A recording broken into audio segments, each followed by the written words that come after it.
Welcome to Cary, North Carolina for the Division II Baseball Championship. I'm Joe Castellano along with Lincoln Rose, and for the next week, we have the pleasure of calling all of the games leading up to the title game next Saturday. And we have 8 teams from 8 different regions around the country playing a double elimination format with one goal in mind, winning the national championship.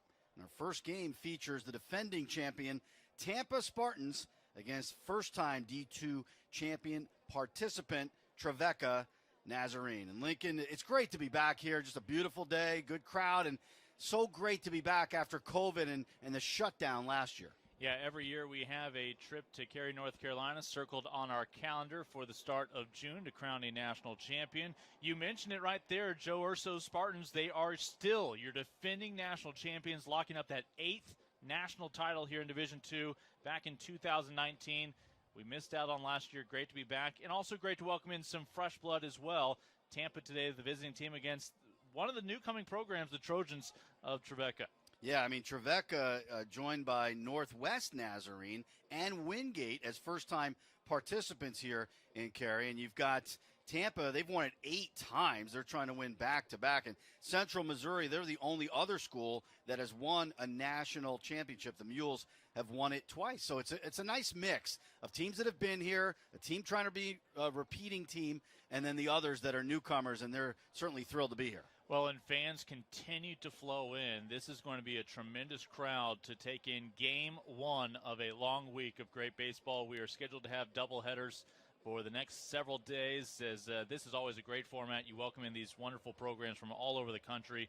All of them feel at this point like they are the team of destiny. The problem is they are all on a collision course in this double elimination bracket this week. And they've all had to deal with the COVID situation, some more so than others. I mean, you look at some of the records, and you look at Tampa, they're 20-4. They only played 24 games coming in here. Trevecca, 36-11, a lot more games. So each team had a different situation as far as whether or not they had players that were out due to COVID or games canceled. Throughout the year, again, these student athletes, like many of us, had to deal with restrictions on your everyday life. The difference is I think we gloss over what that means for a student athlete and the true student athlete experience when you're a college-aged adult.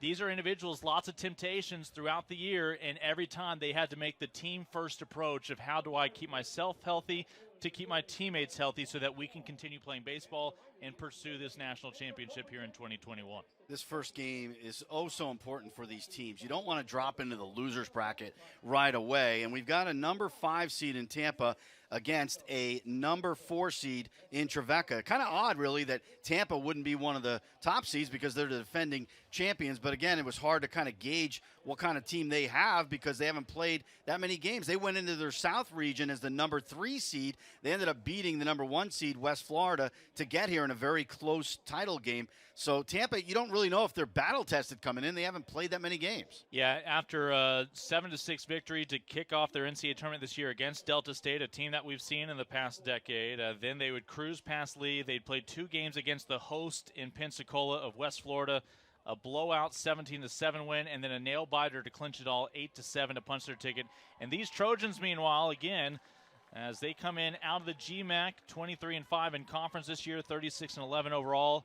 Their head coach, Chase Sane, they lost against Davenport, had to turn back around, get that rematch, and win 11-9 to punch their ticket for the first time here out of Nashville. Well, they're a very hot team. They've won 12 of the last 13.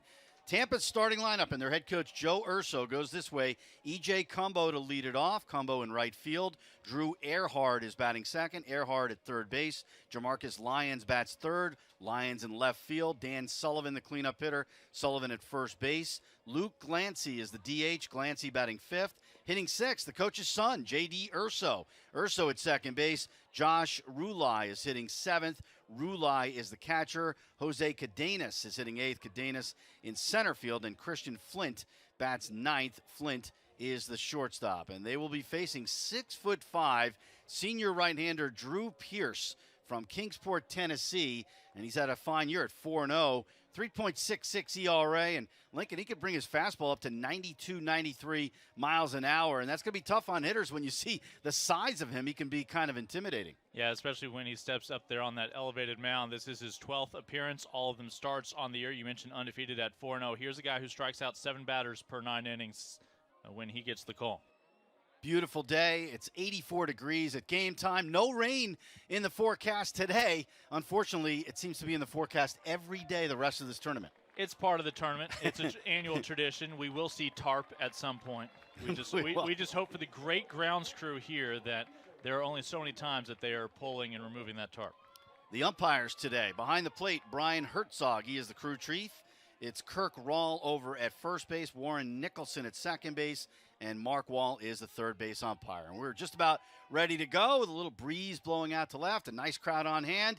E.J. Cumbo in the box, and Drew Pierce ready to go. The Division II Baseball Championship is underway, and a fastball misses high, ball 1. So we mentioned Drew Pierce on the mound, the infield around him, Joseph McNamee at third, Trey Vanderpool at short, Ethan Harrison at second, and Sean Walworth gets the start at first defensively for Trevecca. As Cumbo takes a strike, 1-1. And in the outfield from left to right, John O'Dwyer, Brandon Odom, and Andrew Becker completing the battery with Pierce. Of course, David Milam behind home plate. Milam, a really good catcher. Cumbo waiting. Pierce deals. Ground ball hit hard towards second base, but right at Harrison. 1 away.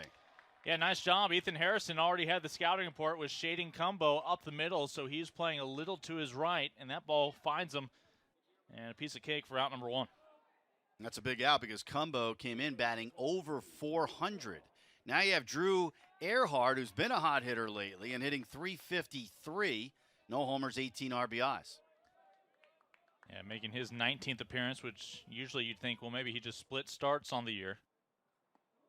But they only played 24 games. Want to know the count? One of the Tampa natives, one of the easier recruiting jobs for Joe Urso in his 21st year at the helm. Once again, the Sunshine State Conference head coach of the year. Earhart takes, and it's outside. 2-0 the count.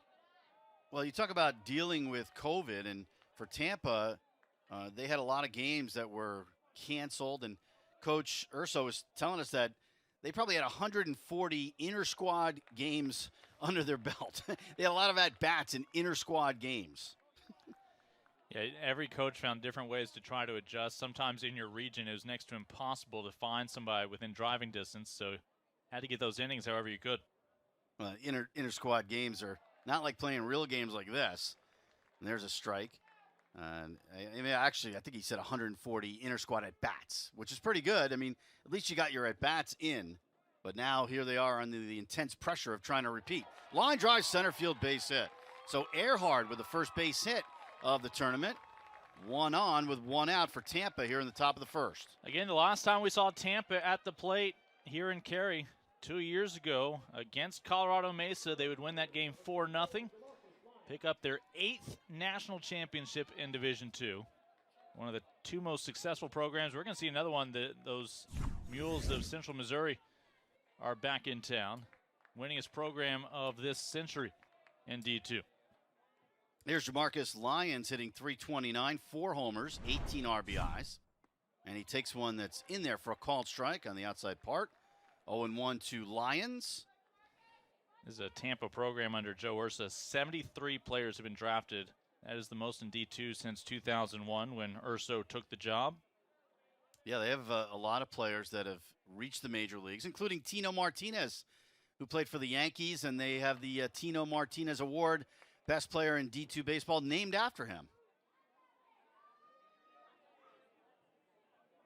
Lyons at the plate, the sophomore from Tampa, but a little circuitous route of getting there. State College of Florida, then UCF with the Knights in the American, or finding his home in the Sunshine State Conference with these defending champs. Earhart running, and this one fouled on the left side. That was really drilled to left field, but Lyons out in front of it. And the count is 1-2. Earhart had a good jump over at first base. Yeah, with 1 out, Earhart had a fantastic read on Drew Pierce. Had the timing down. Obviously, Lyons with 2 strikes here will have to fight off anything close. Pierce making his 12th start of the year. Opponent's hitting just 212 against him, but he has allowed a team high 6 home runs. There goes Earhart again, breaking ball inside, throw to second, the slide, he's out. What a throw by Milam. And he comes as advertised. His coach, Chase Sane, telling us that he throws everybody out at second, including the first would-be base stealer of the tournament. As good as the jump was from Drew Earhart on the pitch, the throw from Milam even better. Trey Vanderpool, take a knee, your glove is there, the bullet, the bullseye, the tag applied, and the runner is wiped off the base paths. Wow, I thought with that jump he was going to steal it, but Milam had other thoughts. Full count now to Lions with 2 down and nobody on. Lions has already been a hero this year, a walk-off home run against St. Leo. Check swing, did he go? No, he didn't, says the first base umpire, Kirk Rawl. And that is ball 4. So Lions on at first base with 2 down. Well, you could easily just have 1 out right now with 2 runners on, if not for the arm of Milam. But Dan Sullivan still has a chance to do some damage here, the left-handed cleanup man for Tampa. The Spartans might think twice about trying to steal second base after that throw, and other teams watching will think about it. Every other team watching right now also is thinking twice. Here's Dan Sullivan hitting .333 in the cleanup spot. Look out, had to jump out of the way, and it goes all the way back to the backstop. So Lions to second on the wild pitch. And that puts a runner in scoring position. Yeah, great opportunity here for Sullivan. The Illinois native started off at Oakton Community College, now in his junior campaign with Tampa. 12 RBI in the year, hoping to make it 13 before the end of this inning. 1 ball, no strikes to Sullivan, the junior. Crowds the plate quite a bit. And Pierce deals. And a fastball misses outside. It's 2-0. Pierce will go 92-93 on his fastball. He also throws a curveball and has a really good changeup that he'll use, especially against left-handed batters like Sullivan. Lions leading at second with 2 down. And the pitch fouled back over the screen. 2-1. So already underway here in the top of the first, but still just enjoying taking in all the sights that we have here at the ballpark. You wouldn't know what the last year has ultimately been like just by looking at everybody out here healthy and enjoying this opportunity to cheer on these 2 programs. Brilliant sunshine today. It's just a gorgeous day. Pierce checks second in the runner. And the 2-1 on the way to Sullivan. Breaking ball swing and a miss. Big rip by Sullivan, but that was a good curveball from Pierce. Yeah, had to have gotten a piece of it because the runner is having to go back to second. Lions. Yeah, just a little foul ball. But either way, 2 strikes now to his name. 2 balls and 2 strikes. Glancy is on deck to follow Sullivan. Well, Trevecca, they're from Nashville, Tennessee, and they brought a lot of fans with them from Nashville here to Cary, North Carolina. See a lot of people wearing purple at the ballpark. 2-2 to Sullivan. Lions leading at second. The pitch ripped into right field, and that's a base hit in front of Becker. Coming around third, Lions, and he will score. An RBI single for Dan Sullivan, and Tampa is on the board first, 1-0 Spartans. Dan Sullivan sitting on 2 strikes. Gets a hold of one from Drew Pierce here. Another look. And you know immediately this one's going to get down. And with 2 outs, you have the advantage of Jamarcus Lyons going the entire time. No doubt they would send him. And a heads-up play by Walwork to cut off the throw to make sure that Sullivan did not move into scoring position. He'll be content with an RBI single. Luke Glancy will step in, hitting at .316, 3 homers and 9 RBIs for the grad student. No batting gloves on his hands as he takes way high and away. 1-0 the count. This is a Tampa team that went 15-1 in March and April, and then they lost a couple of games to Florida Southern in May. Maybe lost a little bit of confidence there, but they've won 4 in a row entering the Division II championship. And they look like a confident group right now as the pitch is high for a ball, 2-0. So Florida Southern program that we saw a few years back. If you can get out of the Sunshine State Conference, you like your chances of competing this week for a national championship. Tampa has the pitcher of the year in that conference, Jordan Leisure, who we will see a lot of out of the bullpen for Tampa. There's a called strike at the knees, 2-1 to Glancy. Yeah, of course, we haven't even mentioned Tampa's defense and who they have on the mound. It will be Eric Linder, who some may identify as their number 3 pitcher, but statistically, they like what he brings them on day one. And Coach Urso is not afraid to go to his bullpen early with a guy like Leisure who can go multiple innings. So when he has the lead, he'll do that. Breaking ball down and in, and it is now 3-1 to Glancy. J.D. Urso is on deck. Yeah, son of the head coach, but Glancy right now just trying to extend this inning. Luke, the DH in this lineup, a grad student, transfers over from Tulane, a Massachusetts native, with 3 home runs on the year. 3-1 pitch. Hit in the air, down the right field line and deep, way back, and it is gone! A 2-run homer for Luke Glancy. His 4th home run of the season, and it's 3-0 Tampa. Well, who knows how many home runs he would have if they really had a robust schedule here in 2021, but able to take the trot around the bases, and that is now 3 runs. All have come with 2 outs for Tampa, as they're trying to bring another title back to that region known as Tampa Bay these days. And they are celebrating here in the first inning. Took advantage of a 3-1 count, got the barrel going early, and pulled it out of here. Yeah, Andrew Becker pretty quickly realized that ball was going to get out over that right field wall. And that is the 7th home run given up by Pierce this year, most on the staff for Trevecca. So you wonder about nerves as J.D. Urso takes the ball 1-0, playing in your first Division II championship, the Trojans. Well, now they look up and they see a 3 spot on the board. Urso pops it up, shallow right, second baseman Harrison calling, and that'll do it for the Spartans in the top of the first inning. But they put up 3 runs, an RBI single by Sullivan, a 2-run homer by Glancy. It's Tampa 3 and Trevecca coming up on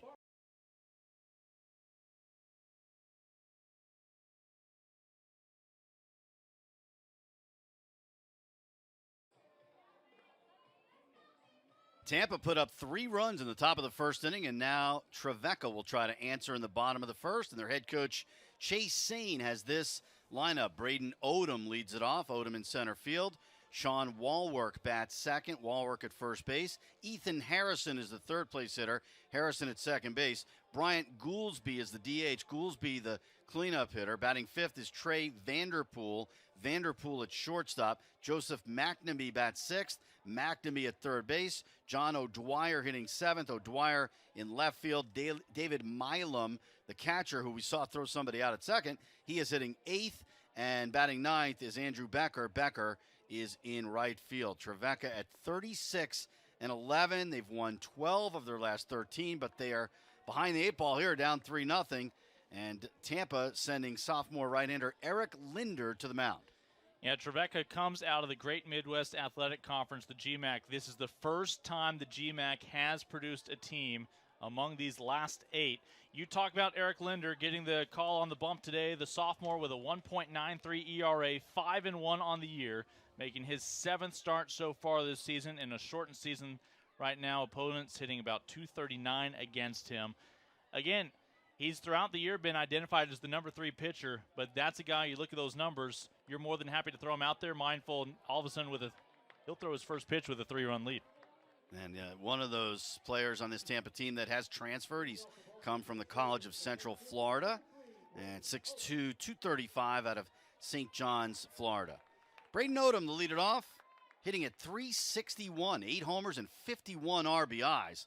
He's been doing it all for this Trojans team. Hit for the cycle in the regional last Sunday. Hits one high in the air to deep right field in the first pitch. Combo going way back at the wall, and it's gone on the first pitch. The Trojans answer with a home run. Odom is 9th of the year, and it's 3-1 Tampa.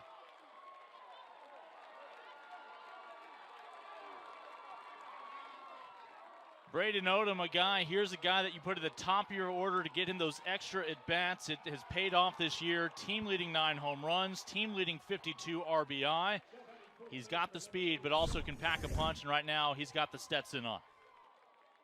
Wow, this might be home run derby here. I mean, first pitch, he goes yard against Linder. And when he got back to the dugout, they put a cowboy hat on his head. What's up with that? I mean, that's a little tradition, I guess, for the Trojans as Sean Walwork takes a strike, 0-1. Again, Odom, an Indiana kid in his junior year. Walwork hitting .343 with a home run and 30 RBIs, and he takes a ball 1-1.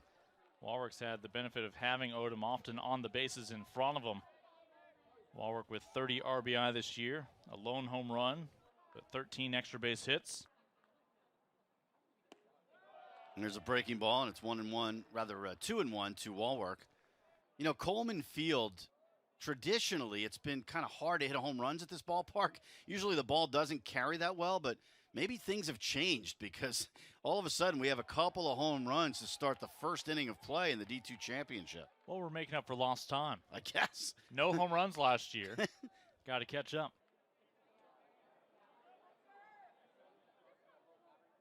Now the 3-1 to Walwork.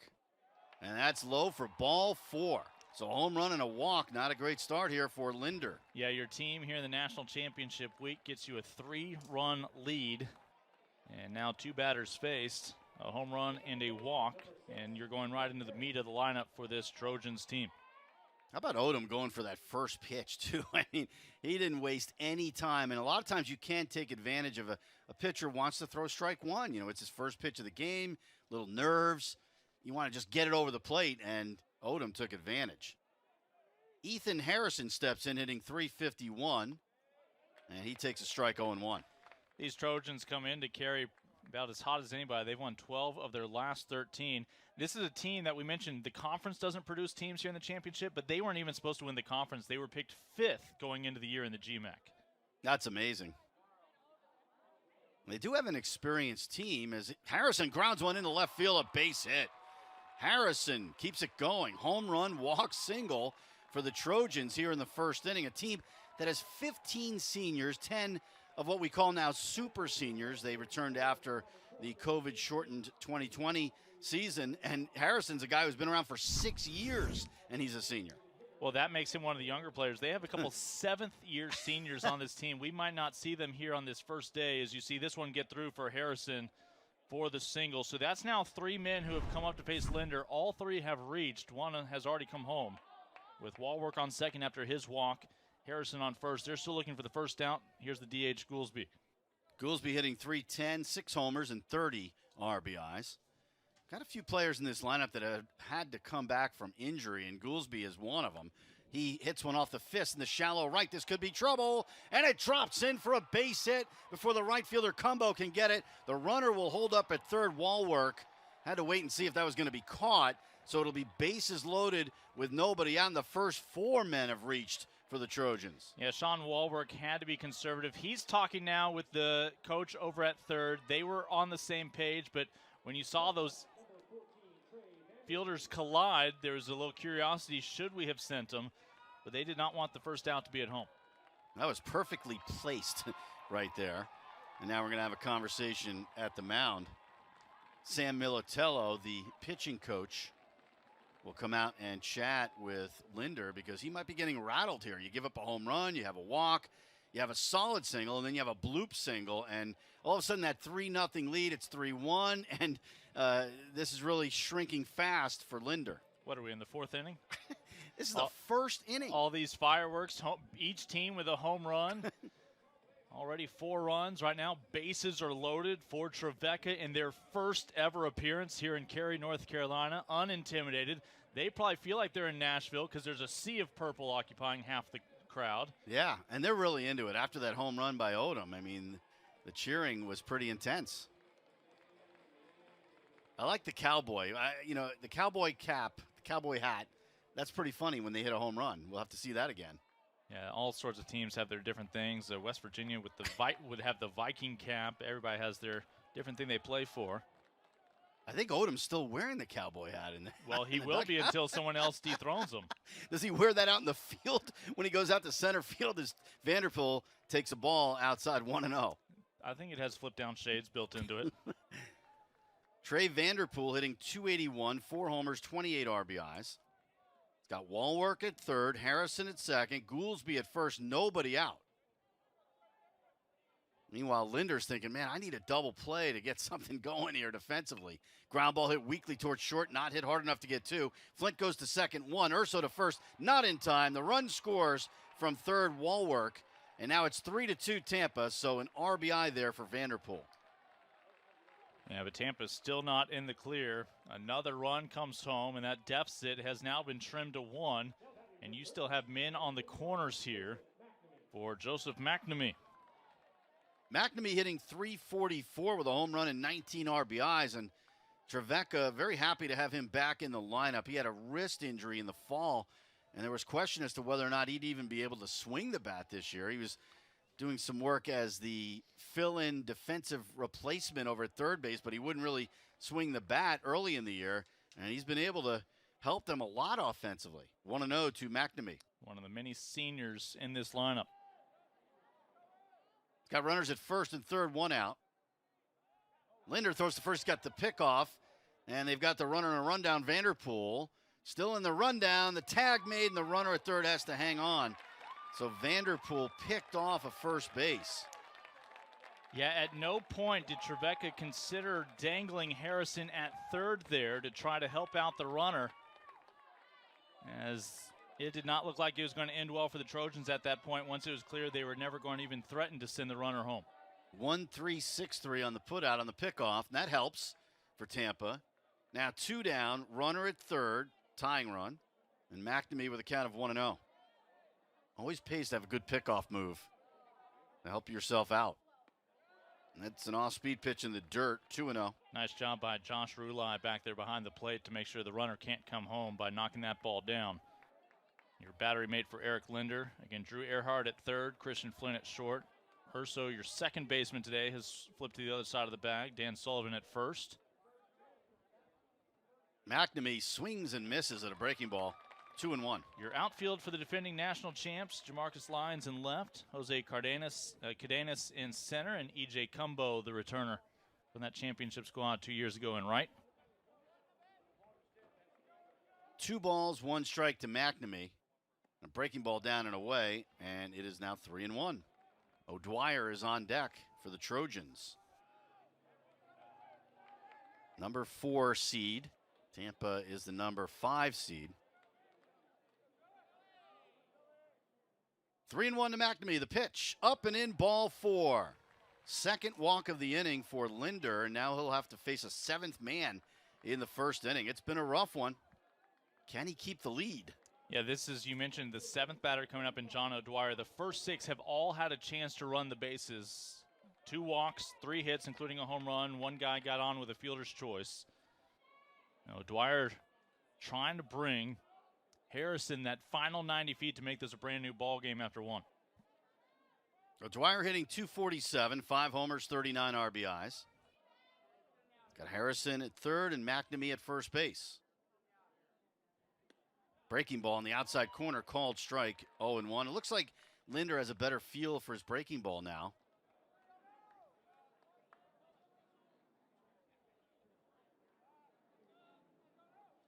Outfield playing straight away. Infield shifting a little bit to the left side. We don't see the shifts here that we do when you're watching Major League Baseball.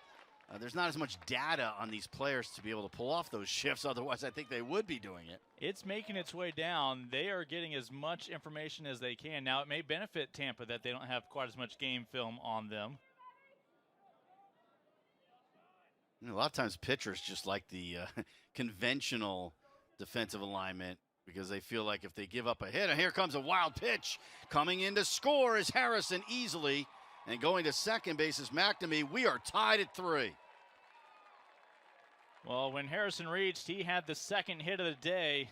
Third straight man to reach. Finally now gets to come home and join Odom and Wallwork, who have already scored this inning. Remember, Odom got it all started with the leadoff home run.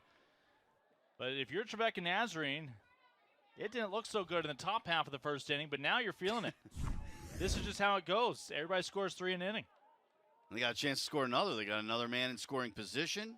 O'Dwyer is behind in the count 1-2. That last pitch was not even close. No chance for Rulai to block it. 1-2 to O'Dwyer. And that time he blocked about a 58-footer. That was a nice job, too. That's a breaking ball that hit the dirt, and Rulai did a nice job to corral that. 2-2 now to O'Dwyer. I mean, for the Spartans, they must be feeling like they've been out in the field forever. This has been a long bottom of the first inning. Yeah, they'll be excited to pick those bats up. Remember, they brought 6 to the plate in the first inning. So bottom third of their order, including Rulai, to lead things off. Trevecca trying to take the lead here, stepping out as O'Dwyer. Just think, if you didn't have that pickoff move and you're Eric Linder, you're still looking at 1 out right now. Yeah.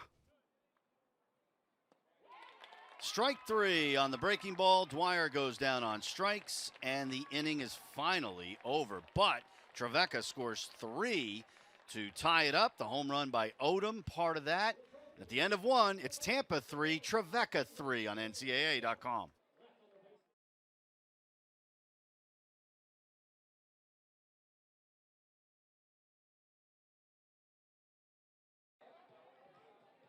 Alongside Lincoln Rose, I'm Joe Castellano. Delighted to have you with us for the Division II Baseball Championship. What a first inning, Lincoln. I mean, 3 runs for Tampa, and then Trevecca answers with 3 of its own. Yeah, you know who feels a little better right now? Drew Pierce. Yeah. Steps on the mound after those 26 pitches last inning, 3 runs on 3 hits, including the blast from Luke Clancy. Oh, none of that happened. Scoreless ball game, and now you're facing the bottom third of the order, including Josh Rulai here. So you better be ready to score a lot of runs in this game if you're going to win it. Long way to go as we go to the second, and Rulai leading it off. The catcher for Tampa pops it up on the first pitch. Foul territory, third base side for McNamee. 1 pitch, 1 away for Pierce. That's exactly what Drew Pierce needs. Second straight inning, retires the leadoff man. Well, he threw 26 pitches in that first inning, so he really had to work hard in the first. Would like an easier inning if he can get one, and here comes Cadenas, the Tampa center fielder, hitting 242, 1 homer, and 10 RBIs. And he takes a fastball for a strike, 0-1. Yeah, Jose Cadenas, another Tampa native on this team. You just think of how rich the talent pool is around there. He started off his career at Hillsborough Community College, now in his 25th game as a Spartan this year. 0-2, so Pierce comes out throwing strikes here in the second. Cadenas has been in every game so far this season, a nice constant. See if he can get something started here out of the 8th spot. And that almost slipped completely out of the throwing hand of Pierce. 1-2 the count.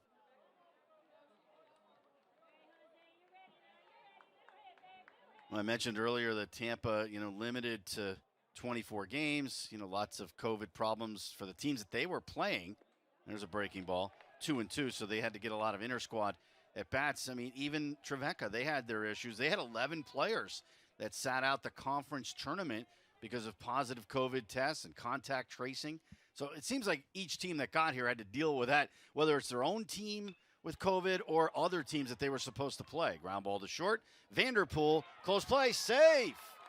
Cadenas beats it out, an infield single. Yeah, nothing Trey Vanderpool really could have done differently there at short. Just the speed of Cadenas and a slow roller that eventually gets to the shortstop. And that's a 1-out single. After that big hop right in front of the plate, dies down. Vanderpool real fluid over there defensively, but just was not going to get Cadenas. He's fast. I mean, I think Vanderpool did everything right, but he still couldn't throw him out. As Flint takes a ball, 1-0. Christian Flint, the number 9 hitter, hitting 217, no homers and 4 RBIs. Christian Flint might have as much travel status as you and I have combined. A guy who was a former Florida Gator, played D2 for Palm Beach, as this ball will get away. University of South Carolina, his other SEC stop before joining the Spartans. And that was with Cadenas running, so it is a stolen base, his 6th of the year. And maybe I'm a little surprised that the Spartans would run after Milam threw out a base stealer in the first inning, where he just gunned him down, threw it right on the edge of the bag. But this time Milam didn't have a chance to throw it. And that ball getting past him. So the Spartans and Joe Urso, they're saying, you know what, we're going to be aggressive. Even if you threw out a runner against us in the first inning, we're still going to run. 2-0 the count to Flint. Pierce steals. fouled back, 2-1. So here's your bottom third of the order trying to be productive in a tied ball game early on. Coaches over the years have been able to have some nice little gems buried there in the bottom third of the order for some productive innings.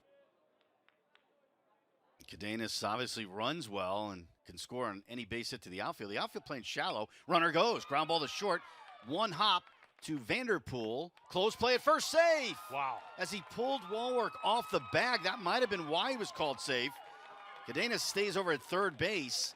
And that's another, I think, infield hit. We'll see. It could be an error because the throw is a little wide. Well, but first of all, that man right there, a fantastic jump. This is a hit and run. Vanderpool has to give him some respect of maybe rounding to come home, and Cadenas does fake a move home. That indecision might be the difference. Well, he didn't pull his foot there. That throw was late. That is going to be back-to-back infield singles for Tampa. So Vanderpool has to be saying, what do I have to do to get somebody out at first base? I mean, these are sort of routine grounders, and that was a one-hopper, and he doesn't get him at first base. He has to be pretty surprised. I do think Cadenas may have pulled something when he went into third. He has now walked off the field. They are going to look at him. I mean, he's over in the he's over in the Trevecca bullpen area. Yeah. And he was nowhere to be found. He went all the way over there, so the trainer had to run across to go check him out. He was standing on third for a while, bent halfway over. So there's clearly some discomfort. But yeah, how often do you see a guy seek asylum over in the opposing team's bullpen? I don't think I've ever seen that. But, he's being looked at. And we'll see if he's going to be okay, if he's able to continue or not. He had the first of the two infield singles. Christian Flint a moment ago did the same. You've got your top of the order for Tampa looking to strike again. Well, he's indicating he's going to stay in, so he's able to shake it off. And apparently, when you go into an opposing team's bullpen, that makes you feel a lot better. He might have been trying to catch the reliever. But so I misspoke. I said E.J. Cumbo back from the Champs a couple years ago, but he wasn't with Tampa the last time we saw him. He was with the former program there at New York Tech. Yeah, New York Tech, their baseball program was disbanded. So Cumbo needed a place to play, called up Joe Urso, and Urso, of course, remembered watching him here a couple of years ago in the Division II championship, said, yeah, I want you on my team. Runner goes, fly ball center field. This should score the run. The runner at second has to get back to first. Catch made, throw back to first in time. Did that happen before the run scored? Yes, it happened before the run scored. No run. Run does not count. Inning over on the double play. Bad base running right there by Flint. And no run score because of it. That's a lot to digest, but we'll go over it when we come back in the home half of the second inning. No runs, 2 hits, no errors, and 1 left.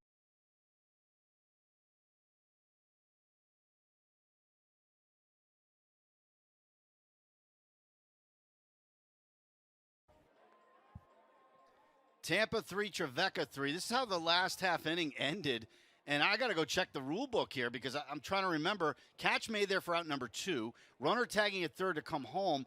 There's a runner at second trying to get back to first base. That's Flint, and he's out. I thought maybe the run could score if it scored before that third out. It didn't score beforehand, but I'm not even sure if that mattered because you got to get back to first base. Christian Flint had absolutely no realization that there was fewer than 2 outs. He had to have thought there were 2 outs because at one point he was all the way around second, standing where the shortstop would play defensively, before then he started to backtrack. Center fielder was caught off guard. Brandon Odom thought, oh, well, I don't have a play. And then he realized, oh, yes, I do. I can easily throw this back to first, get that double play. And Tampa, ultimately with a base running miscue, will cost itself what would have been its second lead of the day. I already got to go to the rule book there and kind of see because, well, the home plate umpire helped us out, Brian Herzog, and he said no run, but I didn't know if it was because that runner didn't score before the third out was made. Well, we'll check that out. We'll talk to our people here. David Milam takes a called strike 0-1 to Milam, the freshman catcher for Trevecca, hitting 165, no homers and 6 RBIs, and facing Linder, who had that tough first inning, and a grounder foul on the first base side, 0-2. Yeah, here's Trevecca's first chance to try to give their pitcher, Drew Pierce, a lead today after they erased that 3-run deficit last inning, bringing 8 to the plate. Tampa 5 hits. Trojans of Trevecca have 3 hits. We had a couple of home runs in the first inning. That's fouled back to the screen. It remains 0-2 to Milam. So we've had a lot of excitement here in the first couple of innings already. Well, another thing I have an eye on, Jose Cadenas, remember, is your center fielder for Tampa. He's the guy that we saw briefly have to come off the bases moments ago, was hunched over out there in center, and we'll just see how comfortable he really is out there with whatever was hampering him. Yeah, I mean, I would think unless you have a really bad issue, you're staying in there in the D2 championship. You don't want to miss out. Milam takes, and that just misses high. And it's 2-2 to the number 8 hitter. He'll be followed by Becker, the number 9 hitter, and then the top of the order in Odom. David Milam's the freshman catcher out of the backyard of Middle Tennessee State there at Murfreesboro. Hitting 165 this year. Been a nice, reliable backstop. This is his 35th game catching for the Trojans this year. Feet spread wide apart in the box, and he takes outside, ball 4. So that is the third walk already for Linder, and that's a leadoff walk for Trevecca. Yeah, Trevecca's been able to get both their leadoff men on. With that said, this is a success story compared to last inning when that guy's trotting around the bases with the solo shot when Braden Odom got things started. Odom is due up. He's in the on-deck circle here. But first, it's Andrew Becker out of the 9-hole. Another freshman hitting .289, no homers, 6 RBIs. Runner at first, nobody out. 3-3 ball game, bottom of the second.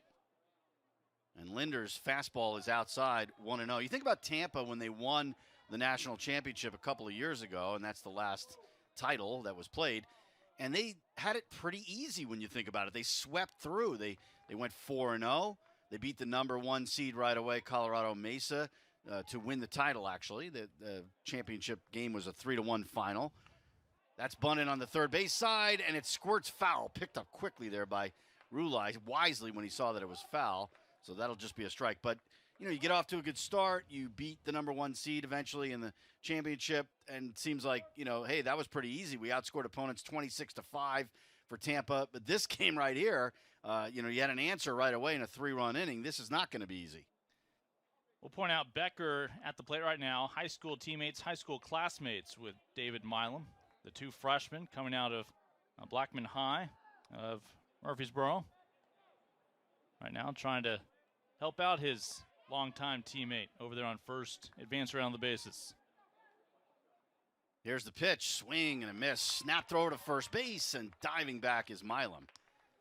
Not just teammates, but you have to imagine Milam caught Becker occasionally. He shows up with Trevecca as a guy who can both give you a good bat, but also give you some innings when needed. Had a couple of starts this year, 4 appearances on the mound total in his freshman campaign. Swing and a miss, strike 3. Got him with the fastball, and that's the second strikeout for Linder, 1 away. Remember, Linder, it wasn't until the 4th batter he saw last inning before he got that first out. So already off to a better start, and even better news is Milam has to stay right there at first base. Here's the bad news, Braden Odom. Yeah, he had a home run on the first pitch he saw in the bottom of the first inning, his 9th of the year. And as I mentioned, he's coming off hitting for the cycle in the regional on Sunday. So this kid has been on fire, but he swings and misses at a breaking ball here. And you had to figure he was not going to see a fastball after that home run in the first inning. Again, Odom, that was his team-leading 9th home run, 52 RBI. He leads the team in almost every meaningful offensive category. Really sets the table nicely. Linder's breaking ball, and that's outside. Looks like he's going to feature breaking balls to Odom now. 1 ball, 1 strike. 1 out, runner at first.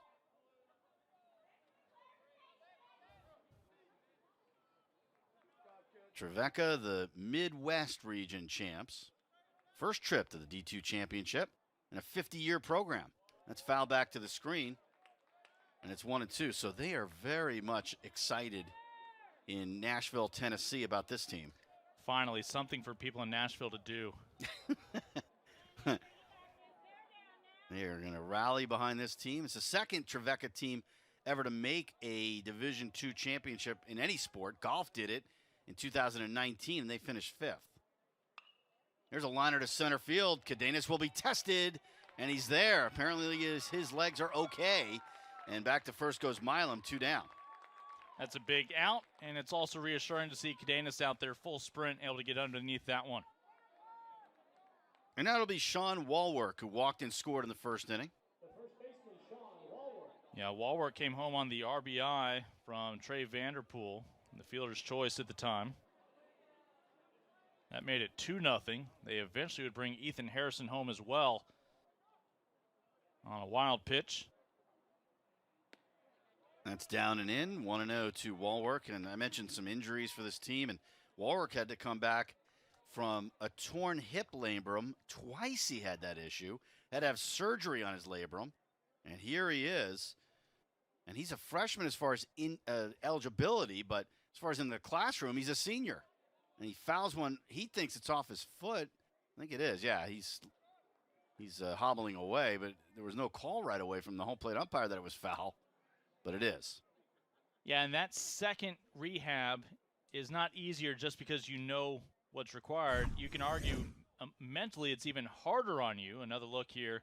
That ball hits off the shin before going foul. Either way, it's a foul ball. He doesn't have any shin guard on. But after you've rehabbed, come back and climb that mountain, then to be told you have to do it again, a lot of players, that's when they call it quits. Yeah. He lines one to center field. That's a base hit. Getting to second base and holding is Milam, so a 2-out single for Walwork. And Coach Sane was telling us that Walwork has kind of an Ichiro style, and you can see it right there. He slaps the ball around, and he's kind of moving forward as the pitch is coming in. Yeah, nice swing. Just gets that bat through the strike zone, gives himself a chance, and doesn't try to force anything. That's your first hit this inning, and it brings Ethan Harrison up. Harrison had a solid single to left his first trip and scored a run. A .350 hitter. Up there in a 3-3 ball game in the bottom of the second. Milam is not a speedster over at second base, but Walwork can run pretty well over at first base. Fastball high, 1-0. Fastball getting up to about 88 miles an hour for Linder.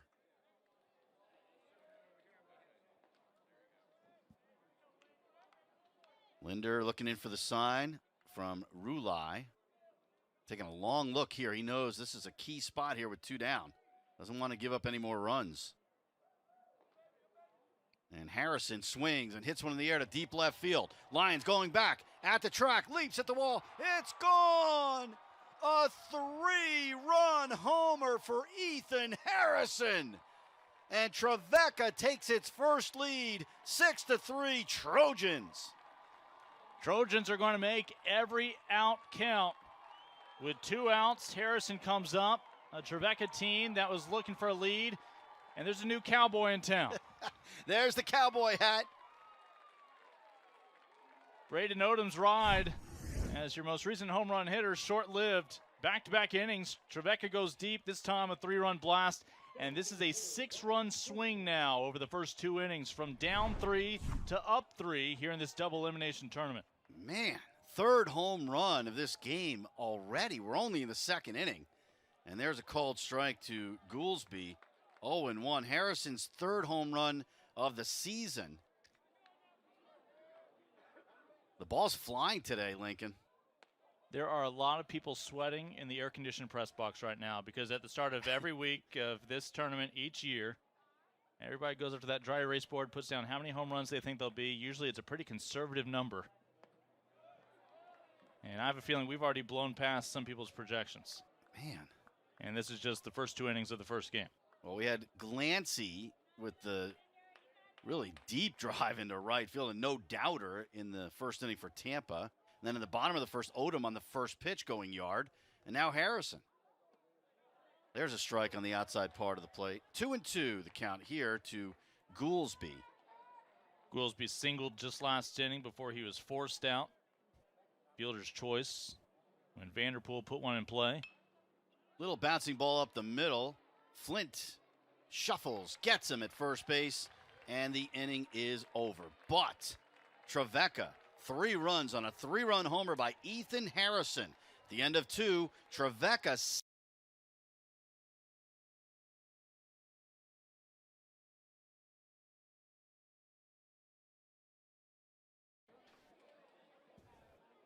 We head to the 3rd inning, 6-3 Trevecca, and to take you through the next 4 innings of play-by-play, my partner Lincoln Rose. Yeah, Joe, I don't think we're going to get our money back for this ball game. I think they've already delivered and then some what we were hoping for after a year away. No 2020 championship, of course. Tampa and Trevecca get us started. Plenty of fireworks for the men out in Nashville, Tennessee and Trevecca. And now for the first time, pitching with a lead is Eric Linder. Or pardon me, is Drew Pierce. As Drew Earhart comes up 1 for 1 today. Got a stat for you, Lincoln. How about Tampa? When they won the title, they gave up 5 runs the entire tournament. They've given up 6 in the first 2 innings today. We'll see if this sets the tone for our next game and then our 2 more opening round games tomorrow. Remember, we have 8 teams, but we will just see 4 of them today. The other 4 will start their journey tomorrow.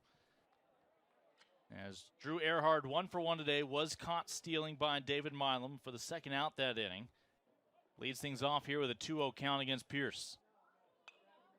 This will be out of play, straight back.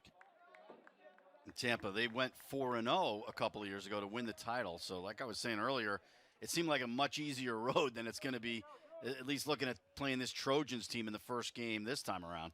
That would be their 8th Division II national championship. Here's the 1-2 offering. That one got away, and Earhart thought that may even come in and bite him on the shoulder, but instead simply a 2-2 count now.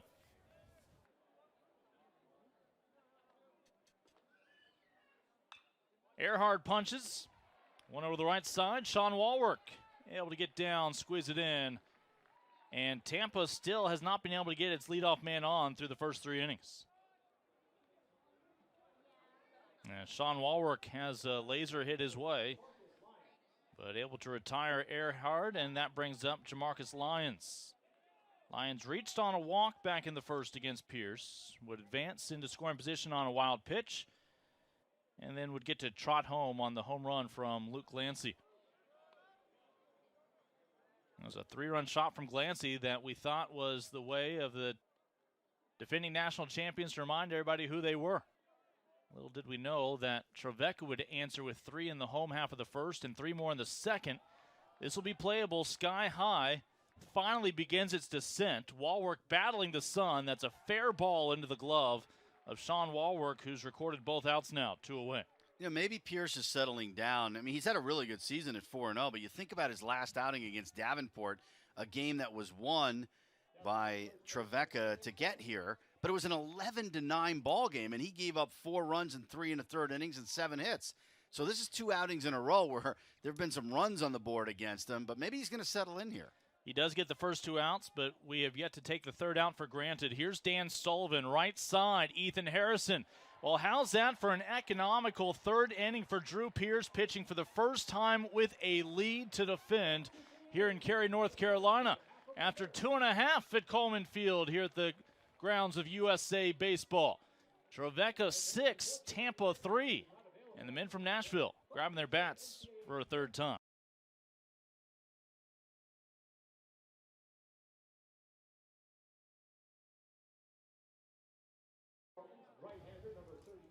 Bottom half of the 3rd, and we are already introducing you to a man out of the bullpen for Tampa. It is Braden Nelson, and again, Joe Urso knows what it takes to win this week, and you want to start off 1-0, and if things are starting to unravel early, you don't take any chances. So he will bring in Nelson, the junior, the transfer from St. Bonaventure, who makes just his 2nd appearance in relief this year, 10th appearance overall. Here's a guy with a 6.95 ERA in those limited opportunities. Striking out, though, close to 9 batters per 9 innings of work. Yeah, I mean, it's tough to bring in a guy who has an ERA close to 7, but it just looked like Linder didn't have his best stuff today, so you got to do something here. And, you know, generally Coach Urso is going to use Jordan Leisure a lot, but he doesn't want to go to him in the 3rd inning. It's just too early for that. So Nelson who hasn't had a great year statistically. I mean, opponents are batting .319 against him. He's going to hope that he goes out there and has one of his better outings. And who knows, maybe that's the roughest outing this week for Eric Linder, and now you have saved him for a long relief performance later on when needed, or maybe another start. But here's Trey Vanderpool batting fifth in this lineup for Trevecca today. Had an RBI back in the first when he reached on a fielder's choice. He leads off in the bottom of the third. Trojans have scored 3 in each of the first 2 innings. Their maiden voyage to Cary, North Carolina, here to the Division II Baseball Championships. 8 teams in contention. Double elimination tournament this week. And the 1-0 pull, that'll get over to the shortstop, Flint. A diving stab, throw across the diamond. Boy, he had no business making it look even that close. As he kept the ball, did Christian Flint, your shortstop, in the infield, and still somehow almost got Vanderpool. But it will be an infield base hit for the Trevecca shortstop. Incredible. I never thought he was going to get to that. And then to spin and throw that quickly with that much velocity, he almost made the play. You know, Lincoln, I live in San Francisco. I watch Brandon Crawford play every day. That was as good as a Brandon Crawford play right there. Dan Sullivan did his best to stretch to make it close. Here's Joseph McNamee as they'll throw over to first, where Vanderpool is running the bases for a second time today, now hitting 1 for 2 on the day. McNamee walked back in the first. He was the lone runner left stranded in that 3-run inning. Shows bunt. And looked like he was inclined, if he got the right pitch, to try to put one down. As Trevecca looking for insurance now. I don't think they expect this to be a 6-3 final. Getting back to Nelson after this pitch, something I want to mention about him. Runner on first, Vanderpool has his attention. Yeah, you know, Nelson, we talked about how his stats weren't that great, you know, as overall in the season, but he was in the rotation earlier and wasn't pitching well. And Coach Urso, he put him in the bullpen, and he's done much better as a reliever. The last time out, 2 2/3 innings, no runs, 1 hit. This pitch will be off the mark. Again, McNamee seems inclined to square around and advance Vanderpool with nobody out into scoring position. They're going to appeal, but McNamee did withdraw his bunt effort. And the count 1-1. Coach Urso and Coach Militello, I should mention, pitching coach. They do a great job together. You know, Urso's had obviously a accomplished staff here over the years. Your batter, Joseph McNamee, out of the 6th spot. Second hitter this inning for Trevecca, looking to grow its 6-3 advantage in the bottom of the third. Braden Nelson, in relief, comes in for the starter Eric Linder here in the 3rd inning. Gives up the infield single to the first man he sees, Trey Vanderpool. Well, that's Vanderpool, just a little bit of karma, good karma for him. After, remember, defensively, he had a couple of balls hit to him that turned out to be infield hits. Oh, a nice bunt from McNamee. Only play will be at first, but somebody's got to cover. It's a foot race, and Brandon Nelson somehow has able to slip it into gear to beat McNamee down the line. Wow, that was miscommunication right there. I mean, once the pitcher, Nelson, has it, the first baseman, Sullivan, had plenty of time to get over there and be the guy covering.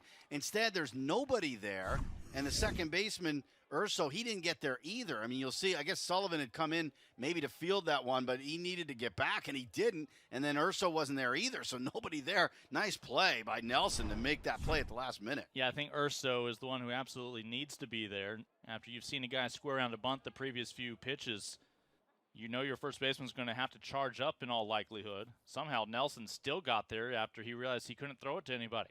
But Vanderpool on the sack bunt, mission accomplished for McNamee. He was just looking for the icing on the cake if he could also reach.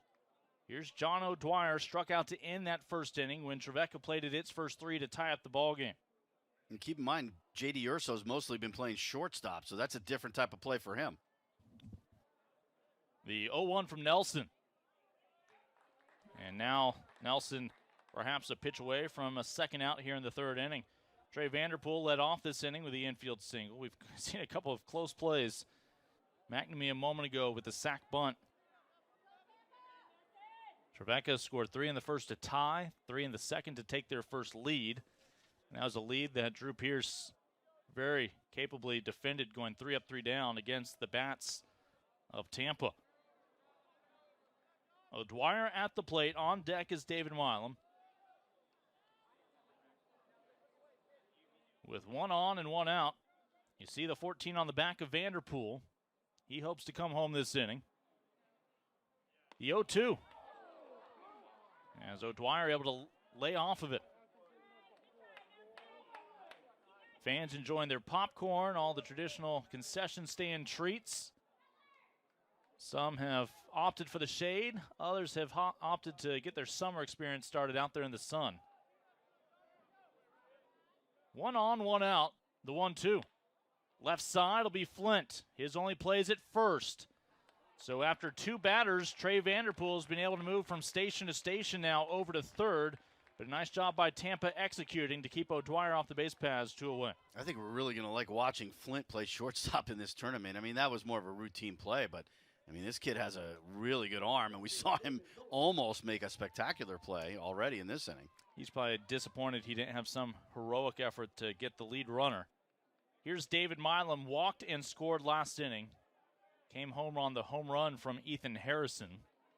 So he is the most recent, or one of the 3 most recent to score for Trevecca just last inning.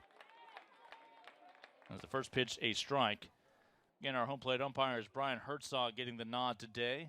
Kirk Rawl, Warren Nicholson, and Mark Wall, congratulations to them, getting their tickets punched to carry as part of our umpire crews. 0-2 count to David Milam.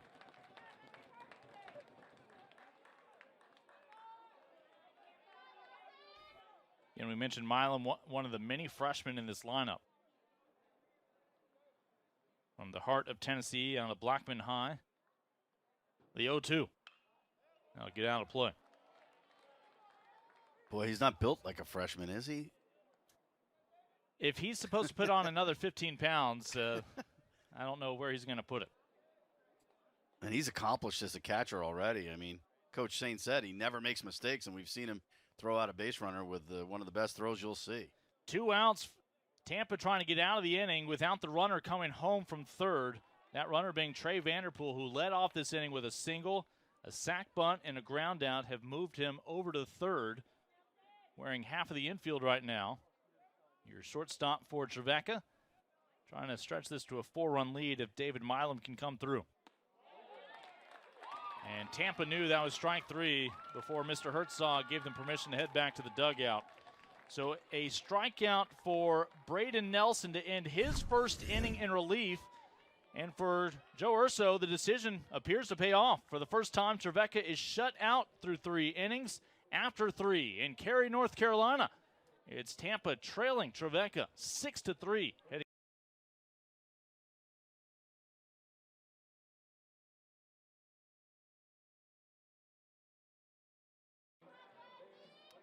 Well, again, a lot of great seats available, but some folks prefer the berm, as everybody enjoying college baseball their own way. Already some souvenir bucket hats being sold here at the training grounds of USA Baseball, home of the red, white, and blue. And again, home of the D2 Gold. It was most recently captured by these men out of Tampa, Florida, the Spartans, 2 years ago. An 8th title back on campus. As this ball will have a chance, glancing underneath it, it's to the warning track. Had that home run in the first, but Andrew Becker able to camp out underneath this one and squeeze it in for the first out. Tampa still can't get their leadoff man on. That's 5 straight outs here for Pierce, 5 straight batters anyway that he's been able to get out. So he's settling in. You mentioned winning 8 times, and Tampa trying to win back-to-back for the 3rd time in their history. They did it in 92 and 93. 06, 07, and trying to do it now. You know which Spartan has been to more national championships than any other Spartan during all this run? This guy right here, even though he's a freshman, J.D. Urso. Of course, he has been in the stands with his family cheering on Dad and the Spartans for years. But J.D. finally gets to suit up and wear the school colors. There was no transferring in his career. He knew where he was headed. A middle infielder, lots of talent, and a starter here in his freshman campaign.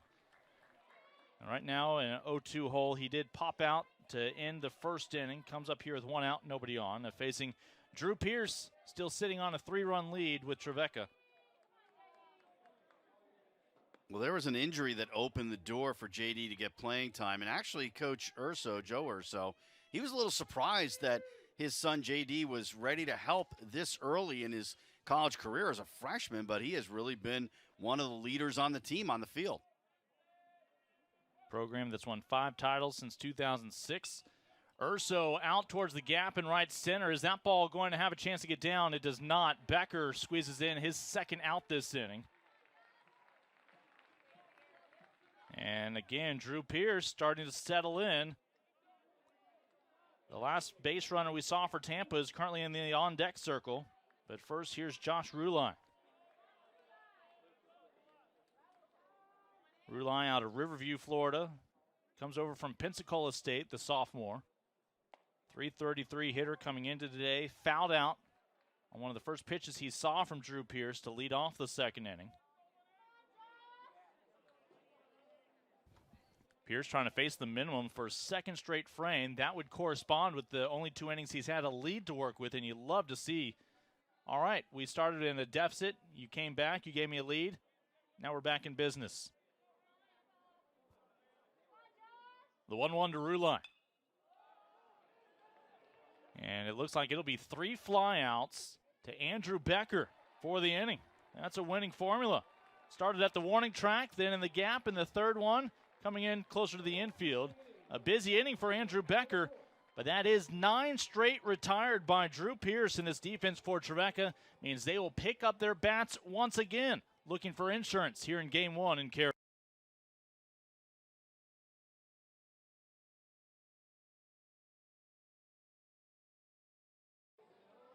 This is your championship stage just about each and every year come this time. The start of summer.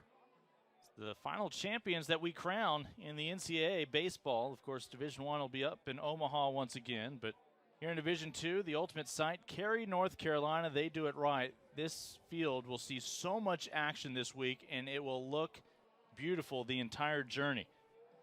Town of Cary, great hosts.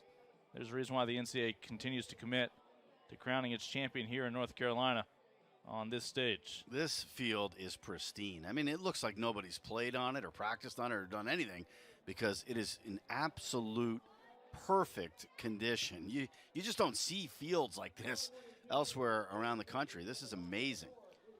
Well, we saw Drew Pierce work his 3rd straight shutout inning for Trevecca. Braden Nelson now in his 2nd inning of relief after posting the first shutout inning by a Tampa pitcher today. He'll try to continue that here. 9 spot now comes up. Andrew Becker 0 for 1 today. Becker struck out in his lone at bat against Eric Linder, who is your starter for Tampa in this Game 1. Now, again, Tampa still has what have been identified as their top 2 starters still ready to go these next couple of days. So they're in a decent situation pitching staff-wise, but, boy, you would much rather start this tournament 2-0 and enjoy all the benefits that come with that moving forward. It's going to be hard to do that if you lose here on day 1, of course. Andrew Becker out of the 9 spot, a 1-1 count to his name. 1-2. You get a little extra time off, right, when you're in the Saturday bracket if you win? Yeah, you go explore Cary, North Carolina. Yeah, and I mean, Tampa, I can't remember them losing the first game, at least since I've been doing this 10 years now. Becker knew it immediately. He has faced 2 Tampa pitchers. Each has recorded a strikeout. As that'll bring us back to the top of the order. So here's Braden Odom, who hit the 2nd of the 3 home runs we have seen today. Plenty of fireworks in those first couple of innings. But after his team went down 3, he had the honor of being the first batter ever in Trojan history to have a plate appearance in Cary. But he's now going to be 1 for 3 on the day. Simpson has had a fly out and that ground out over to Flint. This is a nice start for Braden Nelson, a strikeout and a ground out. First time that they've retired the first 2 batters of an inning. This is the first time that the leadoff man didn't get on for Trevecca. Well, Flint, I mean, he's shown range. That time he had a little trouble there. He juggled it, but he's got such a good arm that he can take care of it no matter what. That's just to make things more interesting for himself every now and then. Here's Sean Walwork. You want to talk about trends. He's come up twice. He's scored twice. Walked and scored in the first, singled and scored in the second. First time was following a home run. Second time was courtesy of a home run. And this will get down, so there will be no facing the minimum for Braden Nelson. It's a 2-out base hit into right for Wallwork. He is 2 for 2 with a walk and 2 runs scored today. He'd like to make that 3 runs. Man, he's having a great tournament to start out, no doubt about that. And this kid coming up here, Harrison, he hit a bullet for a single, and then he hit a home run, both times to left field. He looks like he's locked in coming in. So you go from the freshman to now the senior, who you mentioned already 2 for 2 with the home run and 2 runs scored. That was the 3rd home run this year for Ethan Harrison back in the 2nd inning against Eric Linder, now seeing Braden Nelson for the first time. Senior out of Kentucky, ahead in the count briefly here, 1-0. Our second game, which starts at 6 o'clock Eastern time, is Central Missouri, the number 1 seed, against number 8 seed Northwest Nazarene. Yeah, Northwest Nazarene, we already saw them here at the ballpark taking in the first couple of innings of this one. Harrison with some power, but he'll be 2 for 3, retired for the first time. Jamarcus Lyons easily underneath that one. And Eric Linder has come in relief the past 2 innings, posting a pair of zeros. Can that buy time for the Spartans midway through this one to start to climb back? They still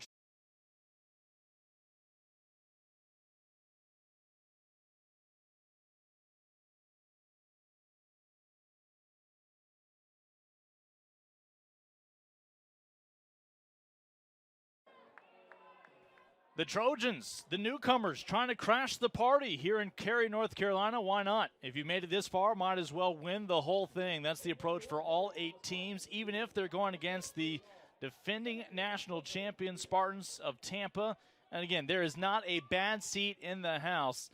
And wonderful weather here to get us started on day 1 in Cary, North Carolina. Lincoln Rose, Joe Castellano, as this is the 8-9 and top spot of the order due up for Tampa. Here's Jose Cadenas. Again, he had a chance to run the bases back in the 2nd, including a stolen base. 1 for 1 today against Drew Pierce, your last starting pitcher standing. All of a sudden, we've got ourselves a pitcher's duel after this game produced 9 runs early on. Yeah, Pierce has retired 7 batters in a row. He's settled in. He's not striking anybody out. He has no strikeouts today, but he's figured out a way to get some outs.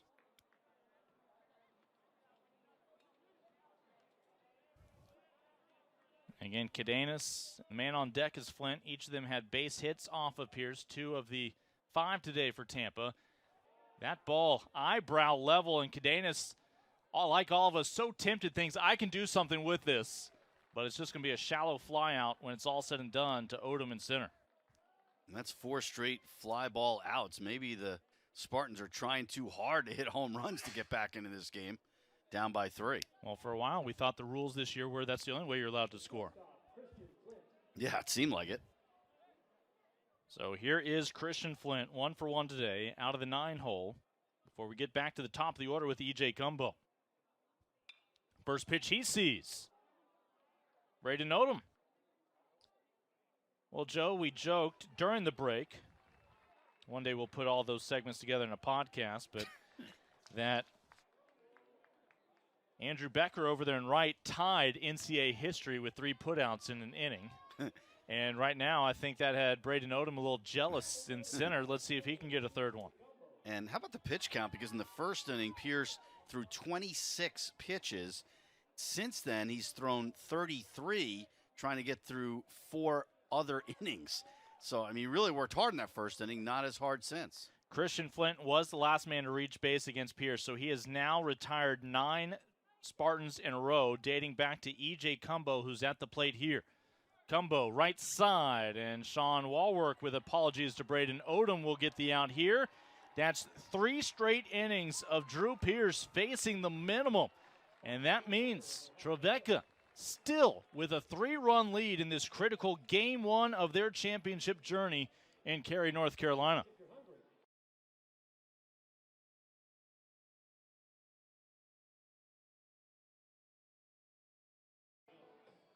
Not only is it their first journey to Cary, but they were pegged as the home team by being the higher reseeded team coming into this week. And of all things, they look across the dugout, and there's the defending national champion standing in their way. Of course, Tampa, remember, struck for 3 in the top of the first, and we thought, oh, welcome back. But in this battle between Spartans and Trojans, it's the Trojans with the leg up. They have already chased the leading pitcher, the starting pitcher, out of the ball game, and of course, Braden Nelson, through 2 innings of relief, has really helped settle things back in to keep this a 3-run ball game. He's allowed 1 hit each inning, has faced a total of 4 batters, a couple of shutout frames. He's back for his 3rd inning in relief. Here's Bryant Goolsby right up the middle. His 2nd hit, he's 2 for 3 here in North Carolina. As Cadenas will get it back in quickly. And he is going to be station to station. He's had a couple of injuries. His hamstring, his knee, he cannot run well. I watched him running to first base there, and you could tell. I mean, he's built like a fire hydrant. You could see, look at those legs, and kind of uses those to get some power, but he just can't move around the bases, so he will be station to station. Trevecca has now gotten their leadoff man on 4 of the 5 innings. They are looking to score for the first time since the 2nd frame. Here is Trey Vanderpool. He's been a fun one to watch defensively and offensively today. An RBI ground out in the 1st when he reached on a fielder's choice. A single in the 3rd when he was left stranded on 3rd. Trying to give Trevecca 1 more insurance run. That's the closest they've been since. So Vanderpool at the plate. Goolsby your runner, the DH. And a big cut from Vanderpool, who on the year has 4 home runs, 28 RBI coming into this week. Product out of Georgia in his senior campaign. Facing Braden Nelson.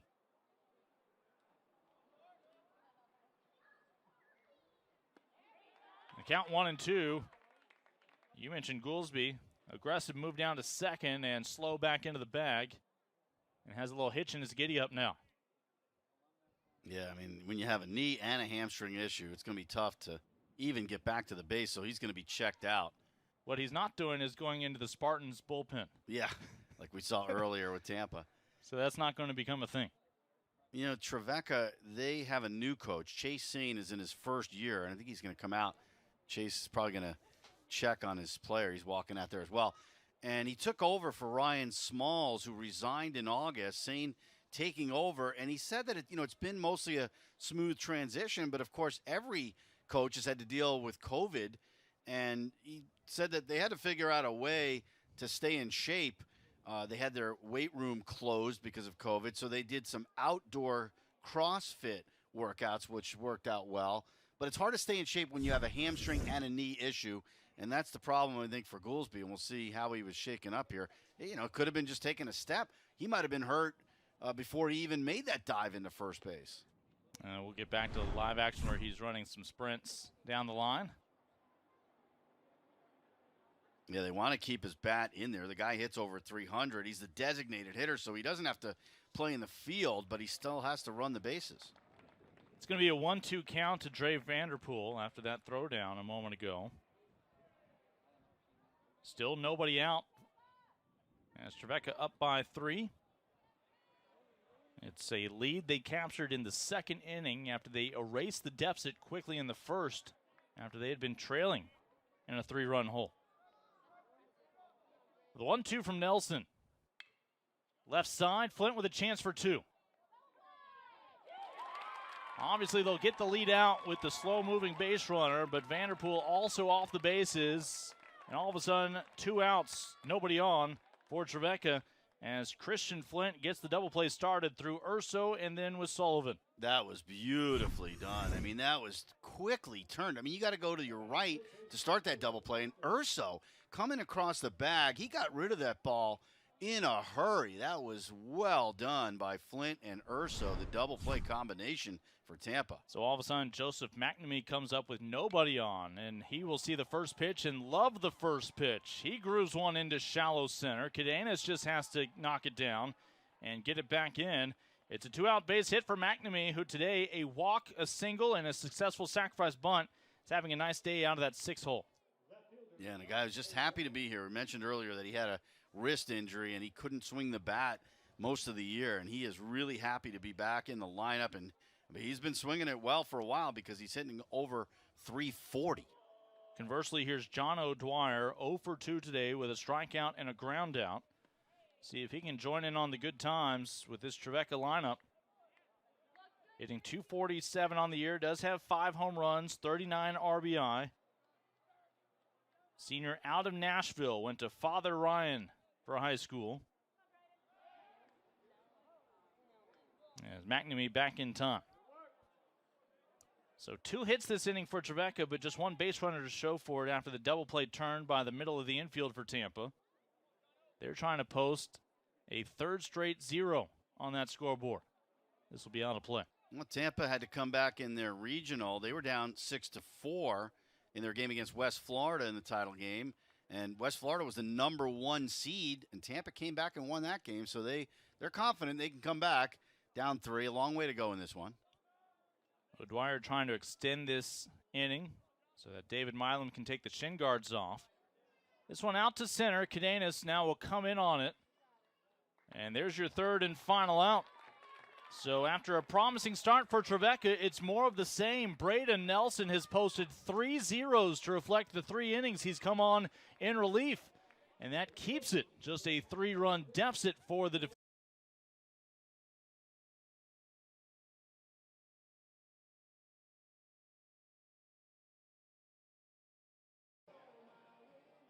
David Pierce for Trevecca, your starting pitcher today, enters his 6th inning of work with 61 pitches. These are our heroes each and every year. They keep us as close to being on schedule and keep that field in championship shape no matter what the weather, no matter how many innings we've played. Every team that shows up today and tomorrow will feel like they are the first teams to take the field to compete for this national championship. They're going to be rolling some tarp at some point in this tournament. I hate to say it, but we've seen the forecast. Drew Earhart, first pitch, fought foul. He's 1 for 2 today. Singled in the first before David Milam showed off his arm to catch him stealing. More recently grounded out to the right side. We'll try to get something started here in the 6th for Tampa. All of a sudden, we'll be counting outs as we move into the final innings of this one. That was the changeup right there, and that is a real differential from a 92-mile-an-hour fastball to a 76-mile-an-hour changeup right there. Pierce allowed 3 runs, all earned in that first inning, but has not allowed a Spartan to cross the plate since then. He has walked 1, struck out none. He's let his defense pick him up. No shortage of flyouts and groundouts along the way. Really settling in. Here's the 1-2 to Earhart. Wraps his bat around this one. Joe Urso opts not to barehand that ball and will let it roll foul.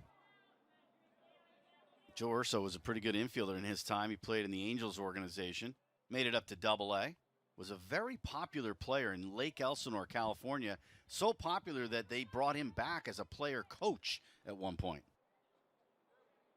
Head coach, also with third base coach box responsibilities. The 1-2 to Earhart. Joe, now, Tampa hasn't given up 6 runs early on game 1 like this recently, but they did, remember, have a slow start the last time we saw them. We joked that he had the magical words to tell to his team when early in a game they were a little sluggish, and then the rest of the week they never looked back. Yeah, they didn't lose a game, and Earhart not happy about that call strike 3. Didn't lose a game in the 2019 tournament. But, yeah, I think they faced a little adversity, and Joe Urso had words of wisdom that we always talk about. Another look here at what's called strike 3. Yeah, I mean, it looked like it might have been low, but it was at the knees, and with 2 strikes, you got to be ready to swing. That gives way to Jamarcus Lyons. He'll get his first hit.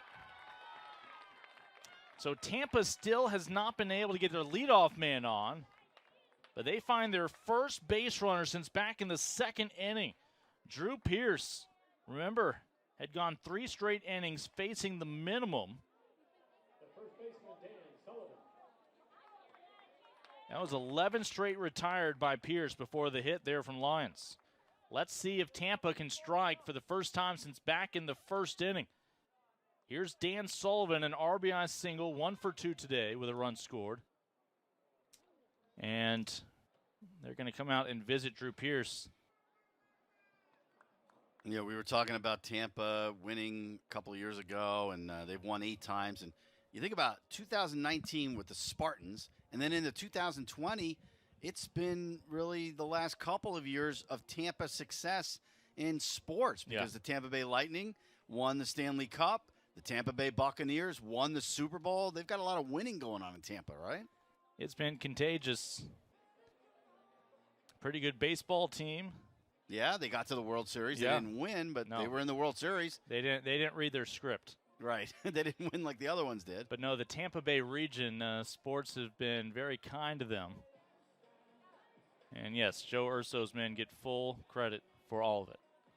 Joe Urso's been at this for 21 seasons now, as we see some action in the bullpen for Trevecca. Yeah, that's Tiger Cox, who already wins best name in the bracket. The senior out of Nolensville, Tennessee, young man who's made 26 relief appearances this year, is 5-0 with 3 saves. Right now, Drew Pierce, think about that. Drew Pierce just allowed his first base runner after retiring 11 straight, and Trevecca is already thinking maybe we'll bring in some help. But Dan Sullivan at the plate right now, and part of that is because the man on deck is Luke Glancy, who has hit 2 balls extremely hard. One got out, one died down at the warning track. Here's Sullivan, 1 for 2 today. That's going to be out of play. So you have to believe that's just head coach of Trevecca, Chase Sane, mindful of where we are in the lineup with Glancy in the on-deck circle.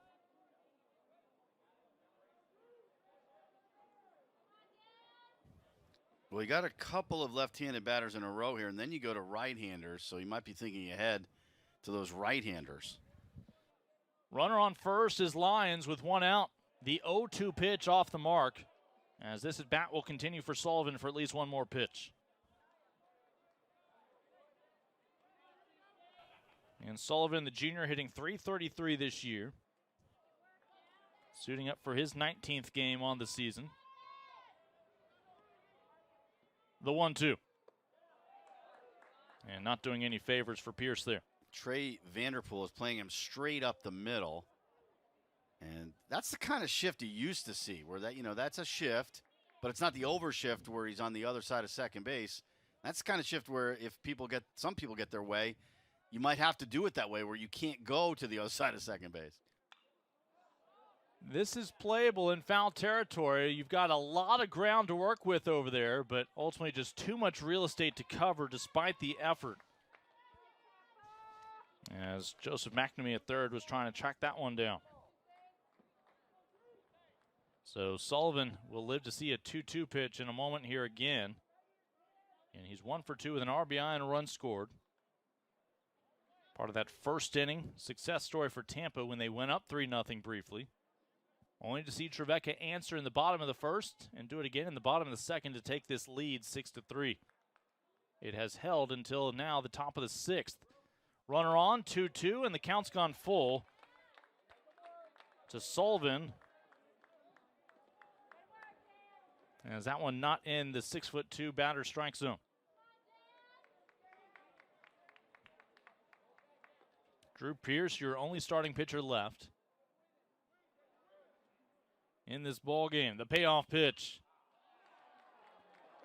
And ultimately this should be out number 2, as the base runner Lyons is going to have to hold it first. Vanderpool squeezes it in.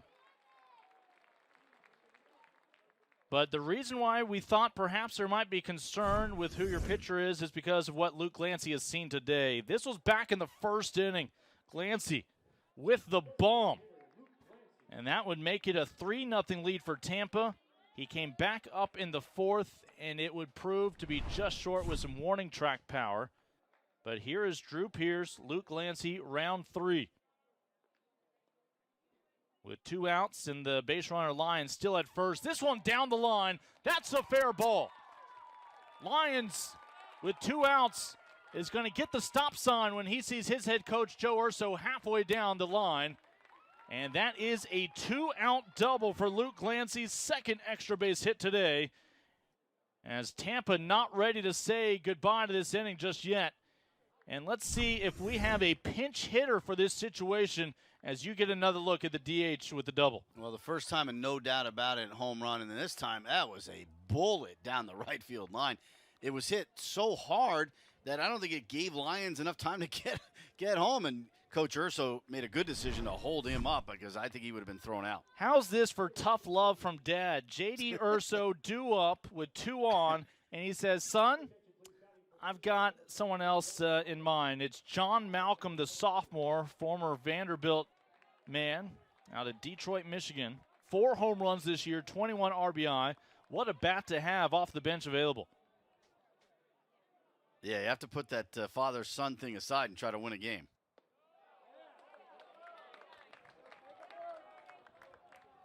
Yeah, first pitch off the mark to Malcolm. J.D. Urso was 0 for 2 today, a pop out and a fly out. Malcolm, 305, 4 homers, and 21 RBIs. Has not seen a pitch he can offer his bat at yet.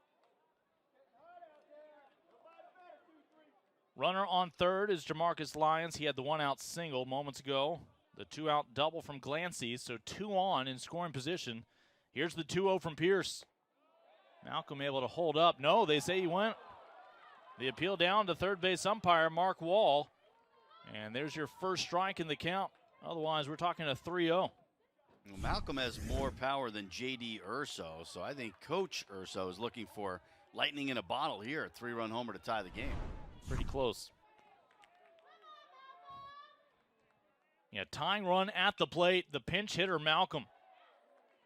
He was behind that 90-mile-an-hour fastball right there. I'm guessing Malcolm, this is it for him today. Can't imagine he stays in to play second baseman. Second base, the sophomore. And his third collegiate stop, State College of Florida, Vanderbilt, now Tampa. 5th batter this inning to face Drew Pierce, who had faced the minimum the last 3 frames, but now perhaps in trouble with that 3-run lead. And he was hoping to have a one-way ticket back to the dugout with a backwards K there. But instead, the count goes full with 2 outs. I think Pierce is trying to be careful with him. He doesn't want to groove something to him with first base open. Josh Rulai on deck, 0 for 2 today. But here is the payoff pitch to the pinch hitter, Malcolm. Got him swinging. Oh, Drew Pierce facing the most adversity he has seen since back in the 2nd inning. Able to fan the pinch hitter, Malcolm, and strand 2 Spartans to keep a 3-run lead intact, heading in to the home half of the 6th inning. This is just day 1 in Cary.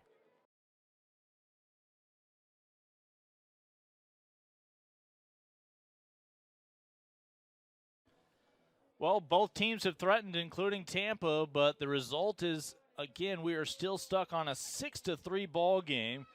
We saw the pinch hitter, Malcolm, come in. He's actually going to stay in. He will play first base, his natural position. That shoots Dan Sullivan over to third. Drew Earhart over at second will move to the middle of the infield. Christian Flint is going to stay right there at short where he belongs.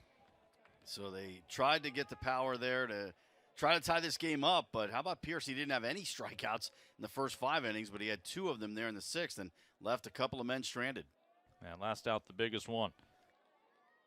So it means the Trojans again have a chance to grow a lead. Here's David Milam, who has walked and struck out today. Was walked by Eric Linder, struck out against Braden Nelson. What a job Braden Nelson has done. Just hasn't gotten the run support, but he has kept this a 3-run ball game. He came in the 3rd inning to start that inning. This is his 4th inning of work now in relief. They know he has the ability to give you innings after being a longtime starter this year. The 0-2 to Milam. 1-2. I guess if you have early D2 championship jitters, it's more about the pitchers having those, not the hitters, because the hitters produced 9 runs in the first 2 innings, but nothing since. Got him on the 1-2 offering. It's a drop third strike. So Rulai will make the throw down to the new first baseman, Malcolm, 1 away. Just the 2nd time today Trevecca has not gotten its leadoff man on. Nelson continues to pitch really well. So here's the 9 spot. Andrew Becker has struck out twice, once against each pitcher for Tampa today. 2nd time he'll face Braden Nelson.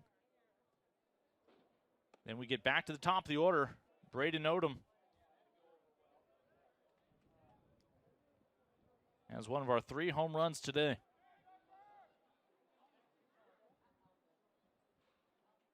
Trying to bunt for a base hit, Becker. Trying to catch that defense off guard. And that's a thought. Look, you just reshuffled 3/4 of your infield. Yeah, see if they can handle it, right? But now Becker, a 1-1 count to his name.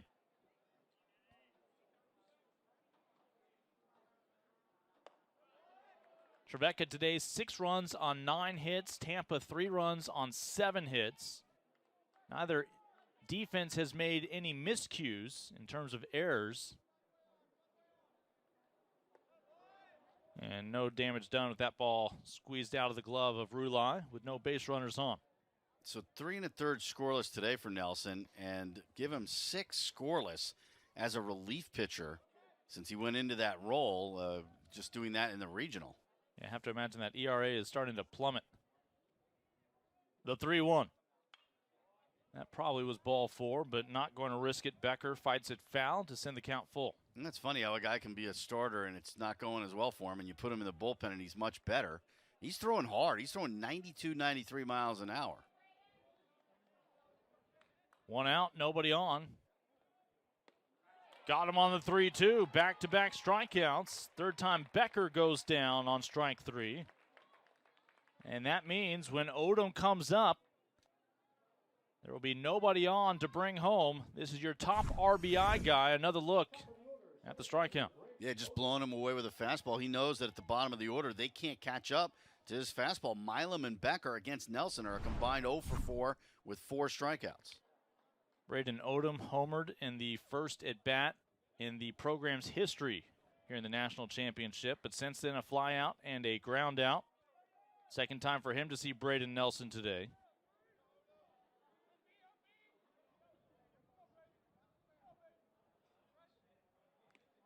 One and one. Now to Chesterfield, Indiana, the junior Braden Odom. Again, hit his 9th home run of the season earlier. Already leads the team with 52 RBI. The 1-1 from Nelson.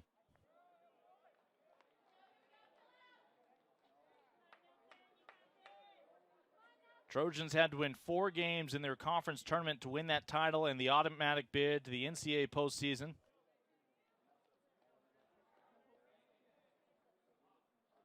Had to overcome a late loss against Davenport in the regional, in which they beat Quincy, Lindenwood, and Northwood.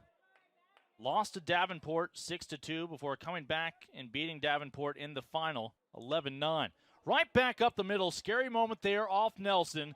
Earhart handles the ricochet, and you hope Braden Nelson's going to be okay because that gentleman has come in and shut the door on the offense of the Trojans. That is another scoreless inning from Braden Nelson, as it still keeps Tampa in striking distance. But we move on to the top of the 7th when you rejoin us here on NCAA.com.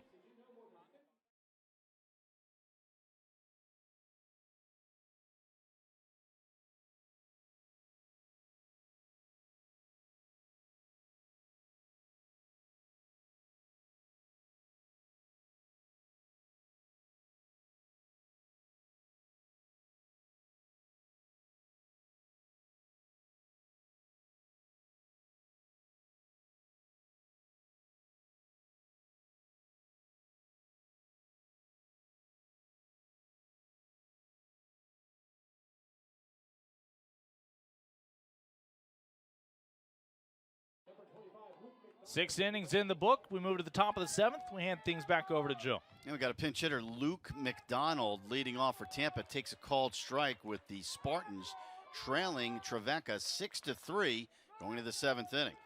Yeah, this was Josh Rulai's spot in the 7th hole. Was 0 for 2 today. Facing Pearson, he fouls it back, and the count is 0-2 to McDonald. Remember, Drew Pierce stranded a couple of Spartans last inning. That was a rocky inning by his standards today. Yeah, gave up a couple hits, a single and a double, but he also had his first 2 strikeouts of the game. His pitch count is not bad at 84. That breaking ball in the dirt, 1-2. Luke McDonald, likely a straight-up swap here at catcher for Rulai. Pride of Staten Island, New York, now the sophomore. 1-2 pitch to McDonald, and that one almost got him. He got out of the way. Pinch hitting for Rulai. McDonald coming into the game at .250 with his batting average, no homers, and 12 RBIs. Outfield plays him straight away. Little breeze blowing out towards left. Ground ball third base. Oh, it takes a wicked bounce by McNamee into left field, and the Spartans have the leadoff man on base. Yeah, McNamee aggressive over there on third. Thought that he had to just try to stab at the ball rather than get behind it. That is scored as a base hit. It was hit hard enough, and that was a tricky bounce.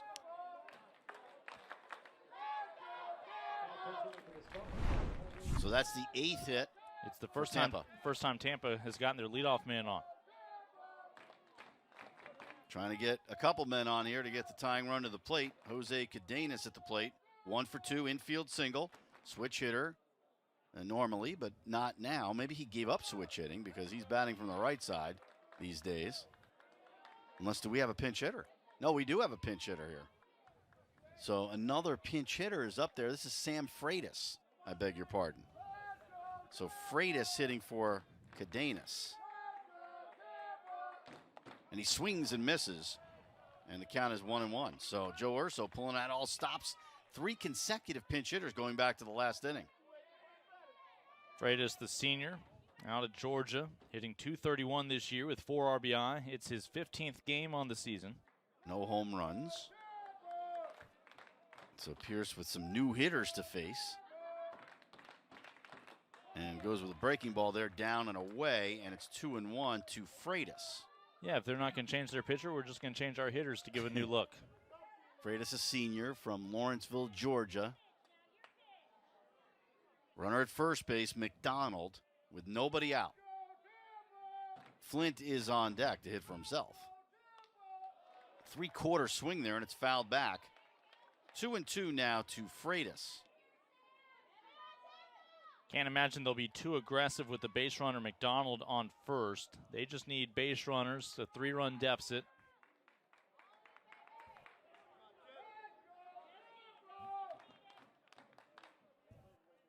Pierce comes set, working slowly. The pitch on 2-2, fouled back, remains 2-2.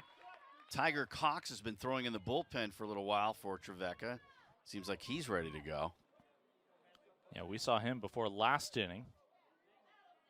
Their closer is Jay Bernard, the career saves leader for Trevecca.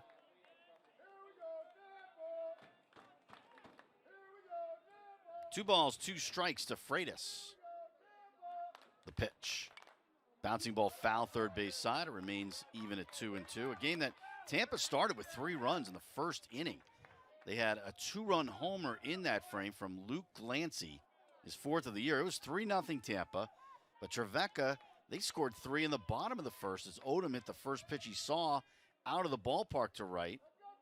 And 2 more runs came in that inning. Fouled back out of play. And then Trevecca taking the lead with 3 in the bottom of the second on a 3-run homer by Ethan Harrison, his 3rd of the year. And that's been it. Once Lincoln Rose took over the play-by-play, the scoring completely stopped. Yeah, we've tried to address that now. Ratings were plummeting.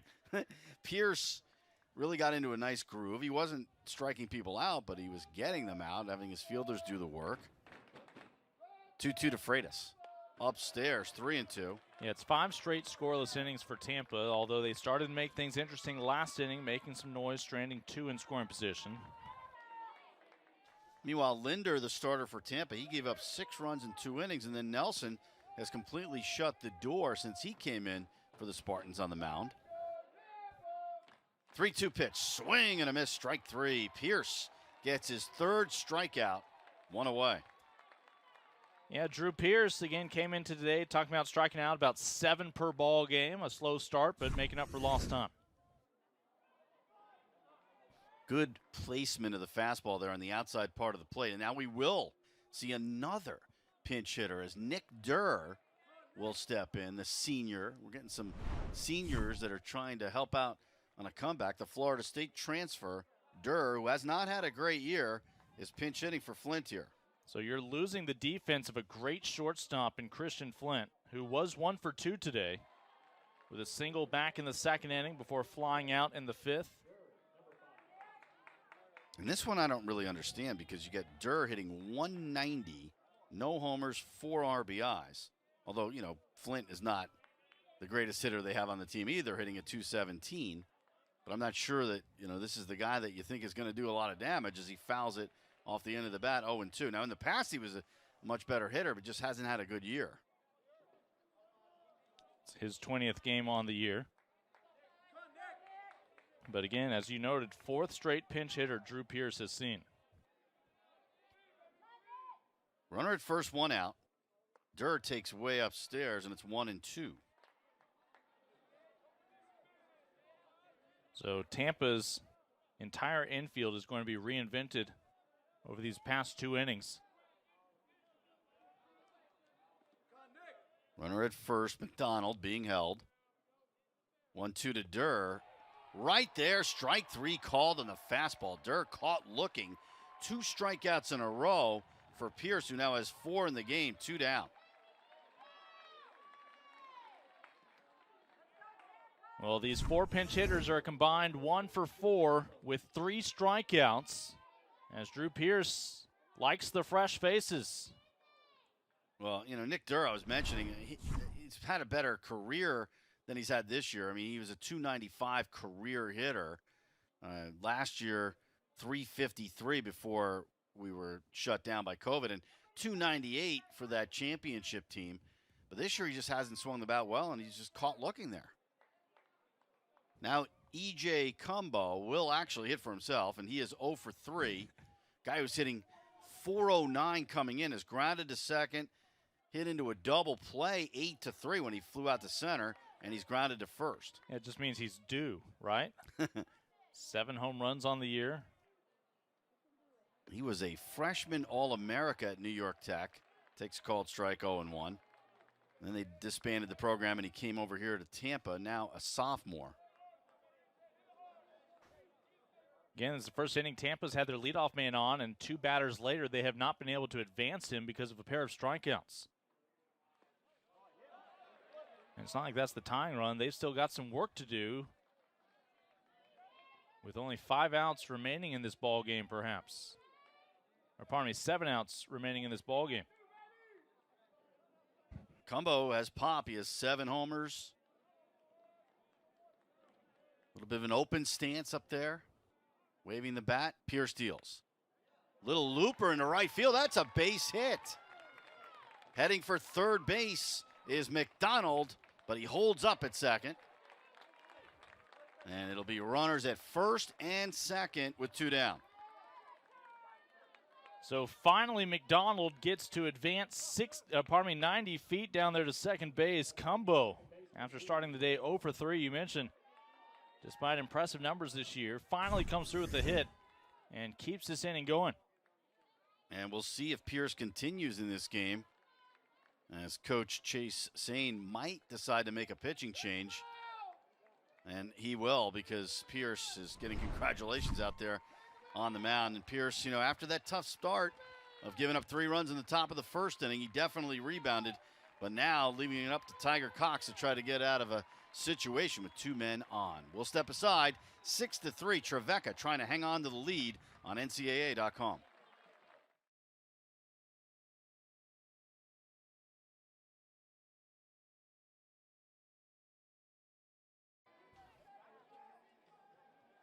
Tiger Cox, a senior, comes in for Trevecca, and he comes in relief of Drew Pierce, who went 6 2/3 innings, 3 runs, still responsible for 2 men on base, 9 hits allowed, walked 1, and struck out 4.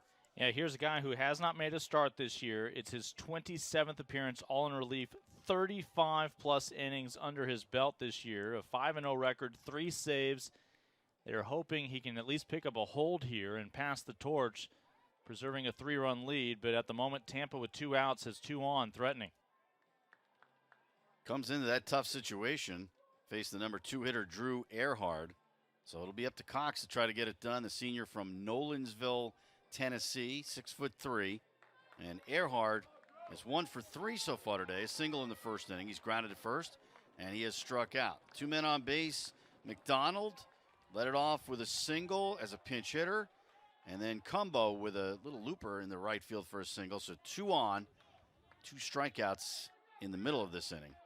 Drew doesn't have a home run, but represents the tying run at the plate. Second. 6. Called strike. Yeah, second straight inning. Tampa has 2 men on. 6-3 in favor of Trevecca Nazarene. The Trojans in their first Division II championship game up against Tampa, who have won the title 5 times since 2006. 0-1 to Earhart, the pitch, and a little sidearm delivery there. It's outside, 1-1. Again, McDonald was the second of 4 pinch hitters Drew Pierce saw. He singled to lead off this inning, back-to-back strikeouts, but E.J. Cumbo kept the inning alive with a single. That's fouled back.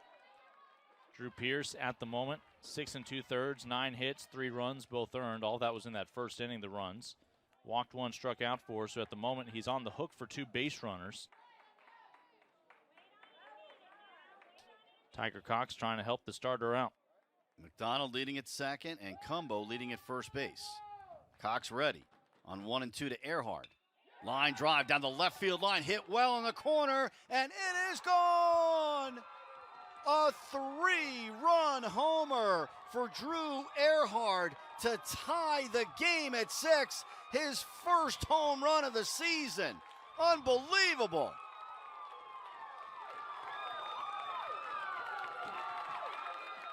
Something's in the air here in Cary, North Carolina. Our 4th home run, and that ends the drought for Tampa. They put up 3 in the first. They'll match it with 3 here in the 7th. Had not gone deep all year long. The junior from Tampa, Florida, dials up his first long ball to tie up the ball game here in the top of the 7th inning. All that with 2 outs, the heroics. And here's Lions 1-0. So Tiger Cox comes in and gives up the home run. Just the second home run he's given up this year. But the ball's been flying pretty well today. And a swing and a miss here by Lions. 1-1 the count. I didn't think when it left the bat it was going to go out, Lincoln. I thought maybe it hit the wall, but it just kept going and going.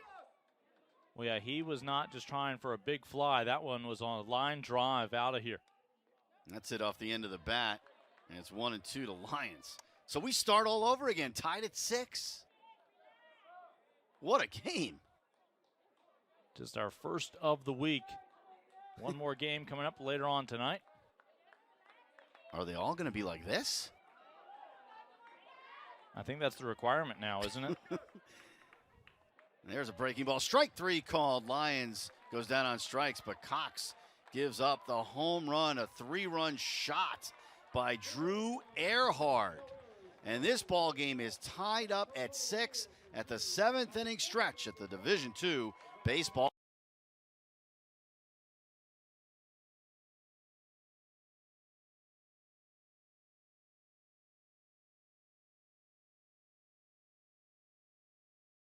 Substitutions.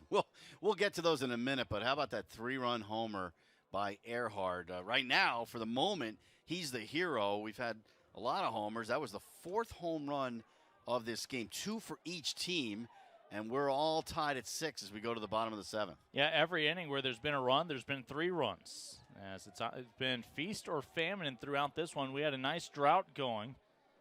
But fortunately for Tampa, able to answer with 2 outs. The 3-run blast from Earhart, who started this game at third base, is over at second base. Mikey Navarrette's come in at shortstop after they pinch hit for Christian Flint. Sullivan and Malcolm on the corners defensively. Of course, your new catcher as well for Tampa is McDonald after he pinch hit. And we'll check the outfield as first pitch to Wallwork is outside 1-0 because we have a new center fielder. That might be Freitas, but we're going to check on that.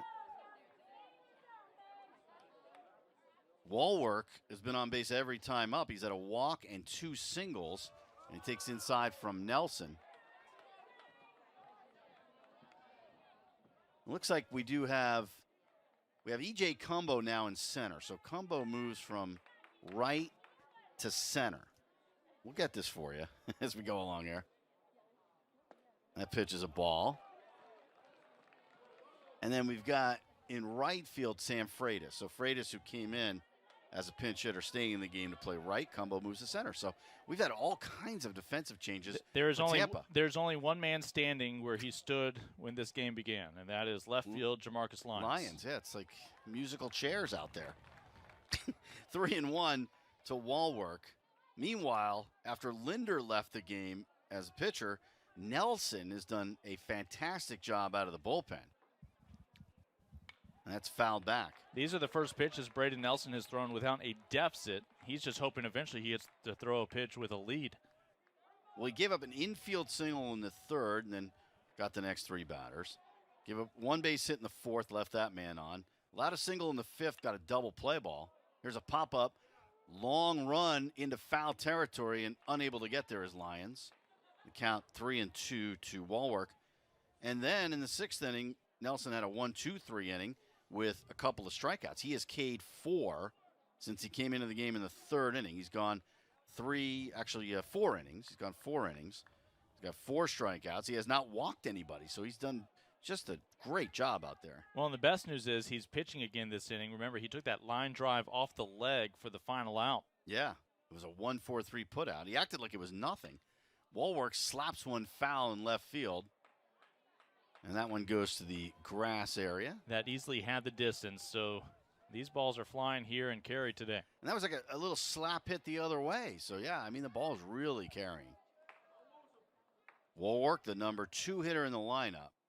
Nelson deals fouled back, and it remains 3-2. You got Harrison on deck, who's been on fire, and Goolsby to follow. So this is a tough part of the lineup to go through if you're Nelson.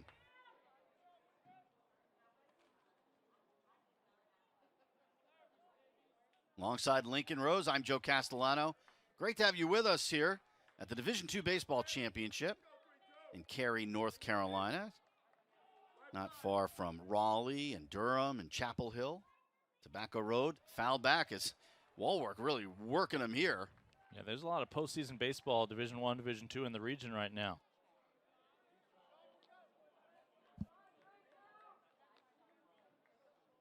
Great weather here for our doubleheader to start us off. 3-2 pitch. Lifted, left center field. Cumbo, long run. Reaches out, makes the grab. Lyons was also coming over there, but Cumbo, playing like a true center fielder, even though he started the game in right field, he covered a lot of ground and was able to communicate with his left fielder to make the play. Yeah, no hesitation out there as Cumbo is now your anchor defensively in the outfield.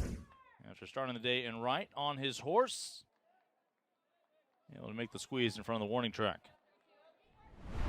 So that's the first time Wallwork has been retired today. Now 2 for 3 with a walk and 2 runs scored. And here's Ethan Harrison, who's been one of the heroes for Trevecca. 2 for 3, single, 3-run homer, his third of the year, and then he's flied to left. That 3-run homer gave them their lead that they held up until this last half inning. He could not hold up on that swing. 0-1 the count. 5 in a row retired by Nelson here. The game tied at 6. Nelson has now thrown 58 pitches since he came out of the bullpen. And they do have some action again in that Tampa pen. Fastball high, 1-1. So both bullpens getting busy now, and it's, it gets down to the last 3 innings, the game innings, as my former partner Joe Altabella used to say. Joe passed away just recently, and wanted to mention him there. He'd always say the 7th, 8th, and 9th innings, the game innings, and that's where we are now. And the bullpens start to get busy, and the wheels get turning for these head coaches. Breaking ball in the dirt, 2-1. Well, remember, Joe Urso had that in mind. He did not give Eric Linder anything beyond those first 2 innings. He knew that the change had to be made. Brought in Braden Nelson, the right choice defensively. And after all those pinch hitters, finally found something to click offensively. Jay Bernard has been throwing in the bullpen for Trevecca. He's their closer. And Jordan Leisure, who can close out games with multiple innings, he has been getting loose in the Tampa pen now. Harrison takes, there's a strike called. And a 93-mile-an-hour fastball from Nelson. 2-2 now to Harrison with one out and nobody on. Outfield straight away. Second baseman Earhart playing him a little bit towards the right side, so it's kind of a big hole up the middle for Harrison. He has pulled his hits today, and he pulls this one to shortstop. Nice high hop for Navarrete. 2 down. Well, you got changes up the middle. Again, Cumbo in center able to come through. Mikey Navarrete passes his first test. As the Trojans' first 2 men retired this inning. Second straight inning they've got in order. Now Bryant Goolsby, who is 2 for 3, 2 singles. And remember, he had a problem trying to run the bases earlier, and he's been having a problem because of a hamstring and a knee issue. Both have been injured this year. So it'll be hard for him to get extra bases as he fouls this one off out of play. 0-1 to Goolsby. Built like a fire hydrant, isn't he? Of course, the solution for the sophomores to do what he's done 6 times this year, and if you hit it out of the park, they'll let you jog. Still a valuable bat here in the cleanup spot. This game is all about 3-run innings. We've had 4 of them. There's a liner to center field. Coming in is Cumbo. Can't get there. That's a base hit. So a 2-out single for Goolsby, and you wonder in the 7th inning if they go to a pinch runner at this point. Yeah, you have to imagine that is a change on the horizon. Well, we don't see anybody coming out, so station to station here. And Trey Vanderpool will come up with 2 down and a runner at first. They're asking for time. And maybe they will get somebody to pinch run. We'll see. I see somebody running out there in the bullpen trying to get loose. As Joe Urso's coming out, he might go to his closer deluxe, Jordan Leisure, who can go multiple innings to close out a game. And, you know, this might be all for Nelson. Yes, it is. We'll take a timeout. Trevecca, after giving up the lead, trying to grab it back. And we'll tell you about the relief pitcher, Leisure.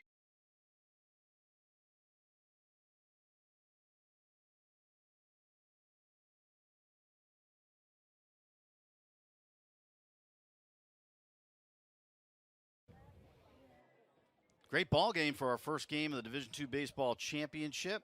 A 6-6 tie. Both teams have 10 hits. And here in the 7th inning, it'll be Jordan Leisure who can close out games with multiple innings. And he has been an incredible pitcher for Tampa. All-America honors, the conference pitcher of the year. And he comes in here with 2 down and 1 on after a great job out of the pen by Braden Nelson. He was fantastic. 4 2/3 innings, no walks, 4 Ks, no runs allowed to this point. Yeah, for Leisure, he's averaging more than 2 innings per outing in relief. As Leisure makes his 15th appearance, already 32 innings, 5 saves. He strikes out almost 14 batters per 9 innings. And he's coming in just looking for 1 out here in the 7th. So here he is facing Vanderpool with a runner at first and 2 down. And fastball misses inside, 1-0. Well, Leisure has been anything but a leisure man because he's been so busy, you know, leading this team in appearances. This is his 15th appearance, all in relief. He's the best pitcher on the team, and he comes out of the bullpen throwing 92 to 97 miles an hour. There's a called strike on the outer half. 1-1. That was 94 miles an hour. So he is a pro prospect. Might see him in the major leagues at some point with that kind of arm. Well, note Trevecca is not pinch running for Goolsby, perhaps hoping that his bat comes up again late in this ball game. That's on the outside corner at 95 miles an hour, and it's 1-2. Well, Leisure had Tommy John surgery in 2018. He was out in 2019 when Tampa won the national championship. He came back throwing harder. He throws harder now than he did before the Tommy John surgery, and that happens a lot actually with Tommy John surgery. He used to top out at about 94. There's a floater down the right field side, foul, bounces out of play. And the great thing about Leisure is that he can work all 4 quadrants of the strike zone. He's got the fastball, curveball, and changeup. Meanwhile, again, this is the senior Vanderpool at the plate. Has been great defensively as the shortstop. Has an RBI today. 1 for 3. Most recently, though, hit into the double play back in the 5th inning. Leisure deals. And it's low and inside. And he's getting a better response out of the speed gun. 96 miles an hour right there. 2-2. The workhorse of the Tampa staff.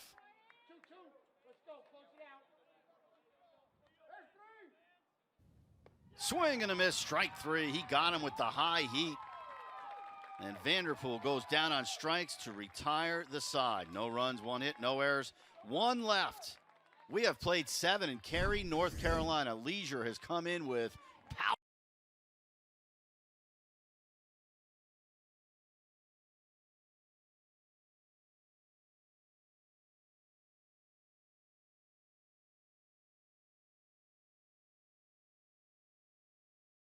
Game 1 of the NCAA Division II Baseball Championship.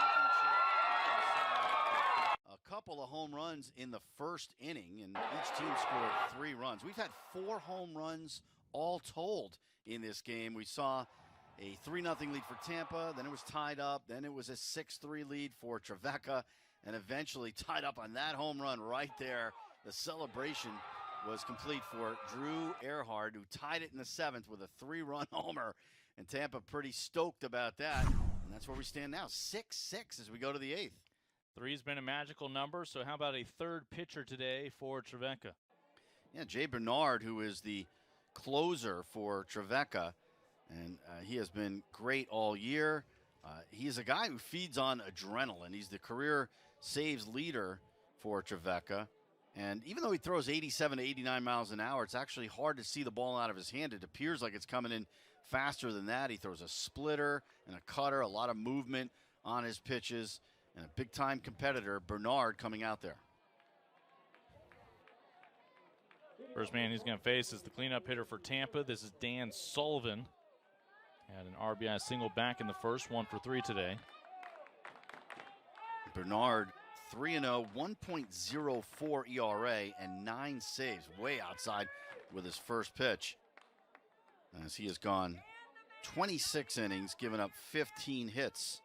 He's had just 6 walks and 27 strikeouts. An opponent's batting 161 against Bernard. 2-0.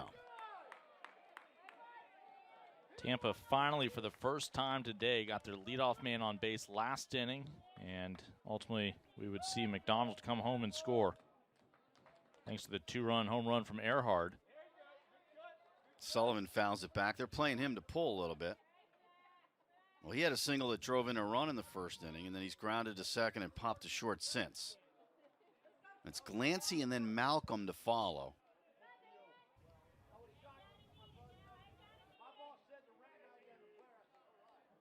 Standing in the back of the box is Sullivan.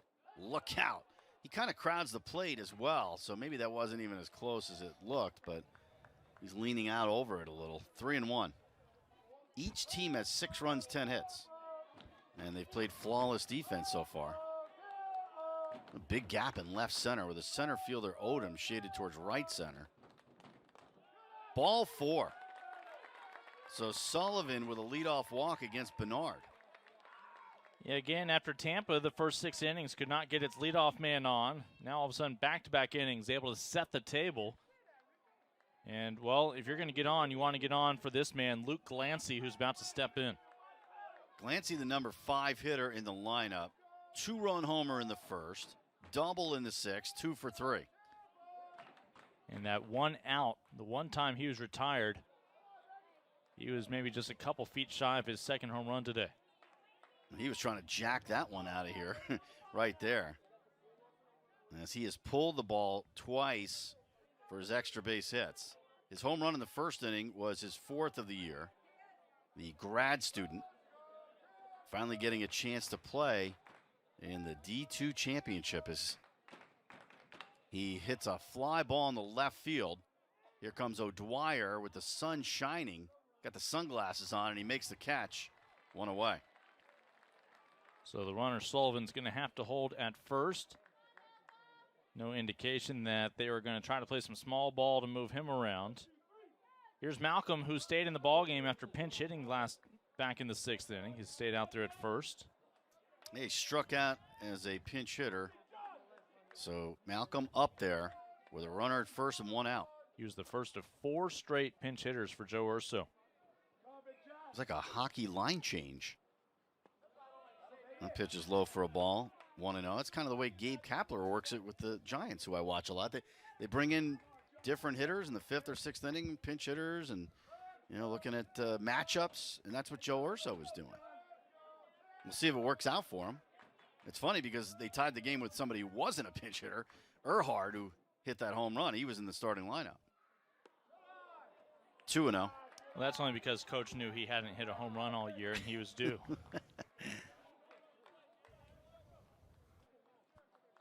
Got a good crowd on hand for this one. Tight ball game in the 8th inning. Tied at 6. Sullivan doesn't have a lot of speed, doesn't have a big lead over at first base. And Bernard's pitch is down and in. He falls behind 3-0. He walked the first batter, and now here he is behind 3-0. Does he have the take sign here, or does he have the green light? I would assume Malcolm is going to keep that bat on his back shoulder. Ball 4. So a 4-pitch walk. Bernard, maybe some jitters here, appearing in the D2 championship for the first time. 2 walks. So 2 on, 1 out. And McDonald will step in. He came on as a pinch hitter, and he had a base hit and a run scored in the 7th. Yeah, those 4 pinch hitters went 1 for 4 with a hit and 3 strikeouts. He was the bright spot with the hit, and ultimately he would score last inning. Let's go, Tampa! 0-1 the count to McDonald. On deck is Freitas, who also was a pinch hitter.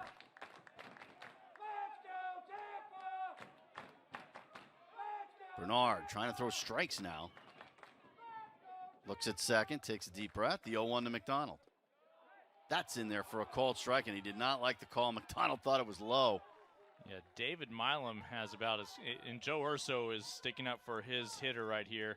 David Milam has about as quick of a frame as anybody, whipping that glove back into the strike zone. Yeah, and Coach Urso had some words for the home plate umpire, Brian Herzog, who just kind of stared back at him over there.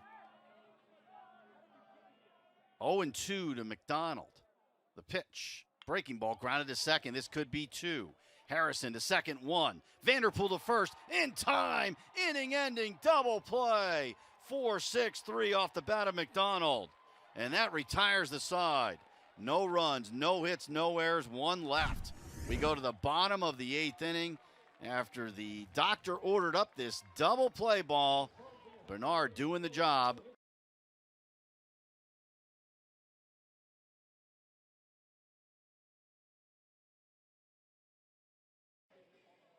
Bottom of the 8th inning we go on a sunshiny day here in Cary, North Carolina for the first game of the Division II Baseball Championship. And this has been a dandy 6-6 tie as we go to the bottom of the 8th.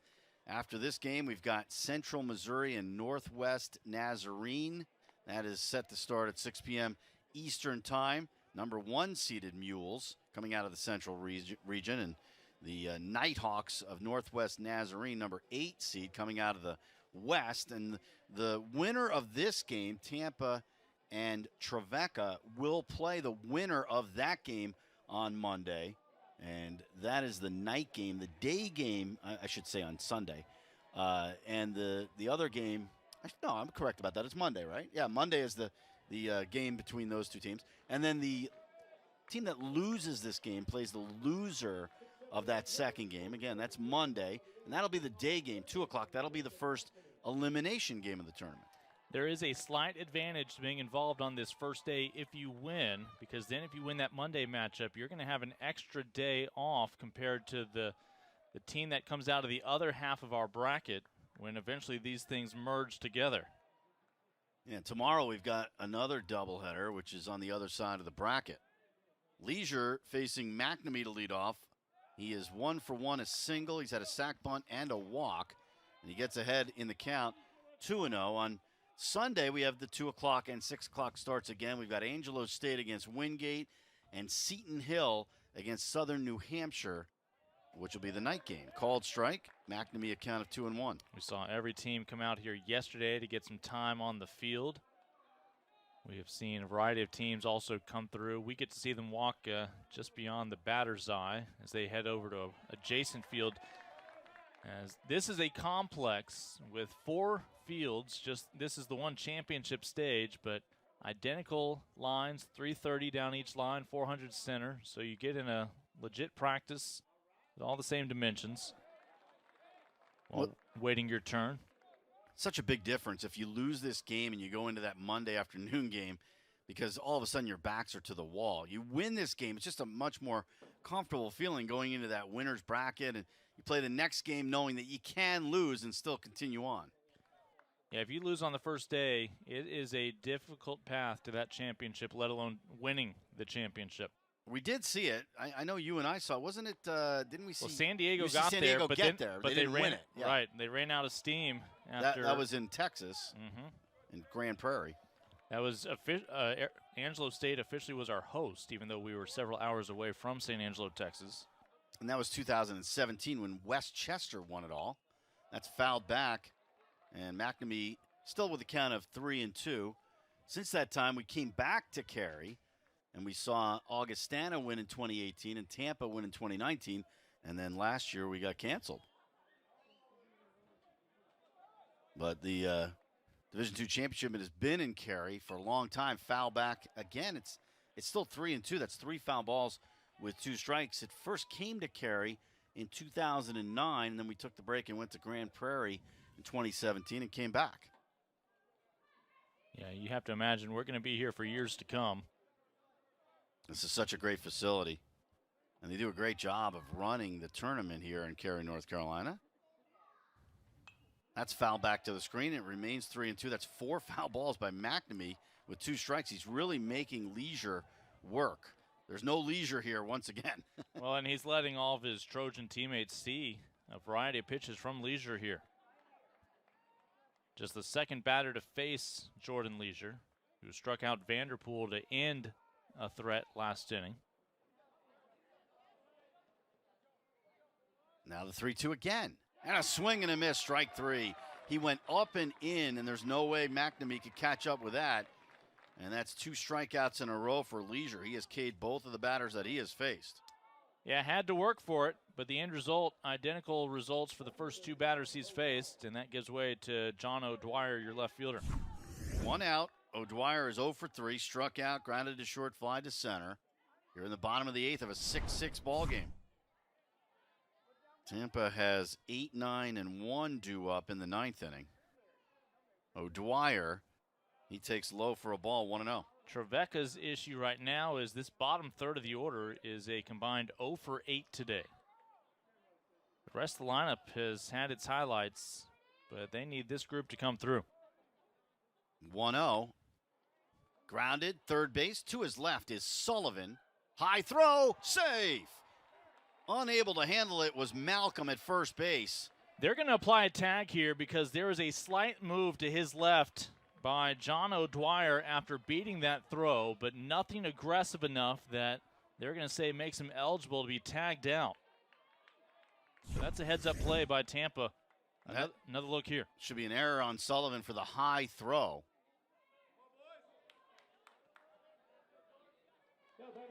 Just a little shimmy. Yeah.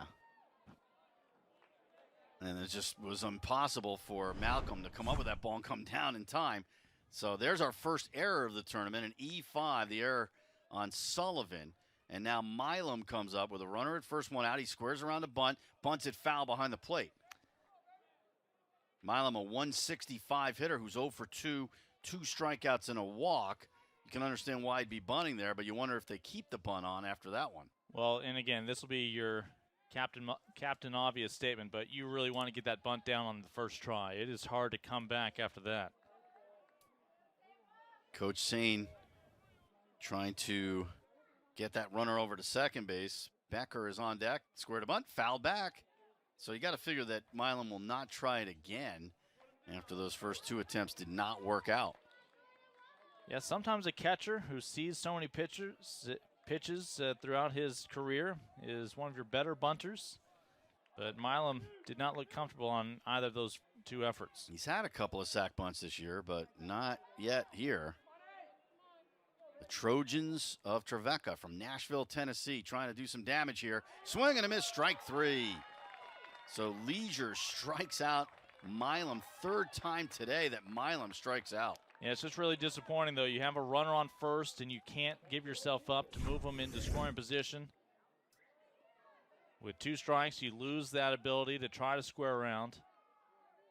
In the bottom of the order here, the bottom 2, Milam and Becker, they are now 0 for 6 with 6 strikeouts and a walk. And here is Becker, who K'd in the 2nd, 4th, and 6th innings. Swings and misses. Looked like he was behind the fastball there, 0-1. He struck out against Linder once, and then he struck out twice against Nelson, who was kind of the unsung hero here if Tampa wins, right? I mean, you think about offense and coming back with the home run by Earhart, but how about the performance of Nelson for 4 2/3 innings of scoreless baseball for Tampa's bullpen? Now Leisure, that's fouled back, and it's 0-2. Yeah, Nelson never threw a pitch with a lead, but ultimately kept the game within striking distance for Tampa. And now Leisure with the runner at first after the error and 2 down, trying to get another strikeout here, trying to strike out 4 of his first 5 batters. And trying to give Becker a 4th K on the day. Throws to first instead, and it gets by Malcolm. I don't think he saw it very well. Heading to second base, O'Dwyer, and O'Dwyer will stop there. So an error got him on base, and now another error, and this might be on the first baseman. I don't know if he was looking into the sun. I think the sun is in his eyes there, but that was not a bad throw. It just went right through him. Another look, just right off the fingertips of the glove, regardless of how well he saw it. Well, they said he won. Yeah, the throw was on target. I think it caught him off guard. 0-2 the count to Becker. And now it is 1-2. And you wonder why. Why would you throw over to first base anyway? I mean, you got a hitter at the plate who doesn't look like he's doing much damage today, and you're trying to get another strikeout, and then all of a sudden you throw to first. I think you really caught Malcolm off guard. But you have to be ready over there. 1-2 now to Becker. Go ahead, run in scoring position. Strike 3 called on the outside corner with a fastball. And that does it for the Trojans in the 8th inning, as Leisure does indeed strike out 4 of his 5 batters coming out of the bullpen so far. Strikes out the side in the 8th inning. So Leisure, his fastball has been devastating for these Trojan hitters, and we have played 8. We head to the 9th in a 6-6.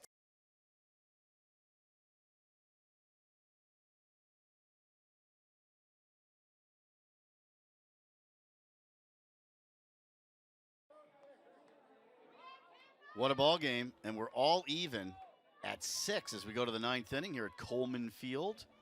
Game 1 of the Division II Baseball Championship. Yeah, those first 2 errors of the ball game came last half inning, did not cost Tampa. And now they have a chance to try to find that second lead of the day. Well, Bernard, he was shaky there in the 8th inning with a couple of walks out of his first 3 hitters, but he got a double play grounder out of McDonald, and now he goes to work for the 2nd inning of relief, facing Freitas, who came on as a pinch hitter, and he gets a late timeout there. Well, understand if you're Tampa, it's a tie ball game right now, but with Trevecca being the home team, if you don't score this inning, there's a chance you don't come to the plate again in this ball game. Freitas, I was going to say, struck out as a pinch hitter his first time. There's a called strike. Yeah, you got Odom, Walwork, and Harrison due up in the bottom of the 9th inning for Trevecca. So Tampa trying to take the lead here before they have to face tough part of the order. There's a fly ball hit well to deep right field. Becker going back, he's there, and he's got it for the first out. Andrew Becker, full speed ahead, wasn't quite sure what the read on that ball would be, and eventually made the adjustment. able to settle down underneath it with plenty of time. So one away, nobody on. And now for the first time, we get to see Navarrete bat here. Mikey Navarrete. Be the third different man to bat in this spot. The senior from Miami, Florida. And he pops it up foul. Is there a chance at this one? No, it drops near the dugout ceiling. And this one gets in on the handle of Mikey. We saw Christian Flint go 1 for 2 today. Durr would pinch hit for him, striking out in that 7th inning. Navarrete hitting 167. No homers, 6 RBIs. Playing at the shortstop position after the pinch hitting move earlier. Bernard deals. Breaking ball is low. 1 ball, 1 strike to Navarrete, and then Cumbo on deck. And the heavier hitters are coming your way. If you're Trevecca, you got to make sure you keep these Tampa hitters at bay at the bottom of the order because it gets difficult at the top. Pop up, first base side, wall work. Getting called off by his second baseman, Harrison. 2 down. Yeah, great communication there on the right side. Obviously, Ethan Harrison in charge there. Walwork was going to make an effort, but Harrison did the right thing, calling him off early and squeezing it in for the second out. The concern here for Tampa, as Cumbo will be due up now, is Trevecca has the top third of its order due up waiting in the bottom of the 9th. That's a group that right now is 5 for 11 in this ball game. Well, as you would expect, the top of the order for both teams is really pretty potent as Cumbo takes a ball 1-0. And Cumbo today, 1 for 4, a single and a run scored. But you've got Cumbo hitting 409 here. Earhart, who had that big home run earlier, a 350 hitter. And this is tough to get through right here for Bernard. And like you said, the other side of it for Trevecca, tough at the top as well. Fly ball left field. And that is a 1-2-3 inning as O'Dwyer handles it. Cumbo is out, and we are headed to the bottom of the 9th inning. It'll be Odom, Walwork, and Harrison coming up for Trevecca, trying to win it in the bottom of the 9th.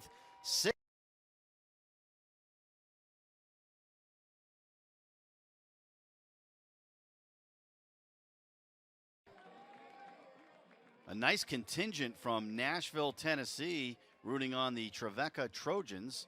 And Tampa, they always bring a good fan base as well, and they have been entertained by really an amazing performance early with the home runs. We've seen 4 homers in this game, and then later on in the 7th inning, the game-tying 3-run homer by Earhart for Tampa, and that's where we stand, all tied at 6 as the tension mounts for these guys in the dugouts, going to the bottom of the 9th inning with Trevecca sending up Odom, Walwork, and Harrison, the top 3 in the order. Against Leisure, Jordan Leisure has been great so far. He has struck out 4 of his first 5 batters. If your team wins, you go back to the hotel and you say, go ahead and extend us a couple more days. Yeah,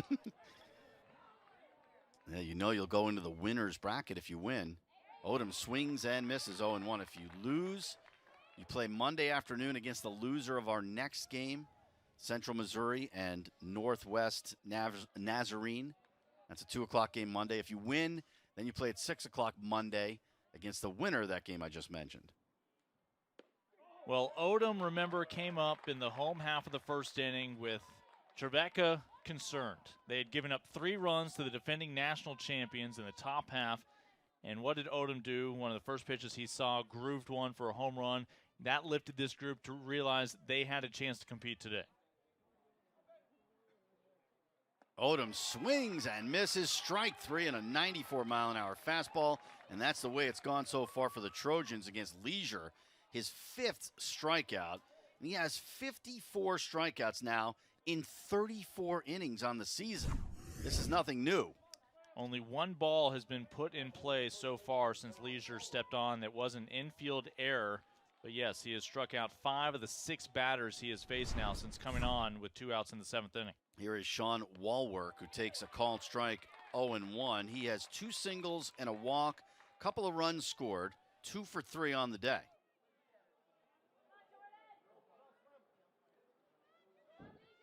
He has 1 home run on the season, But we've already seen Earhart, who had no home runs on the year, come up with a big 3-run homer to tie it.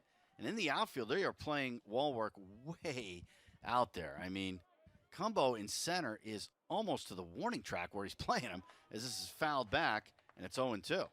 Yeah, and you see now he'll shift a little towards left field, but you're right, heels are almost on that warning track.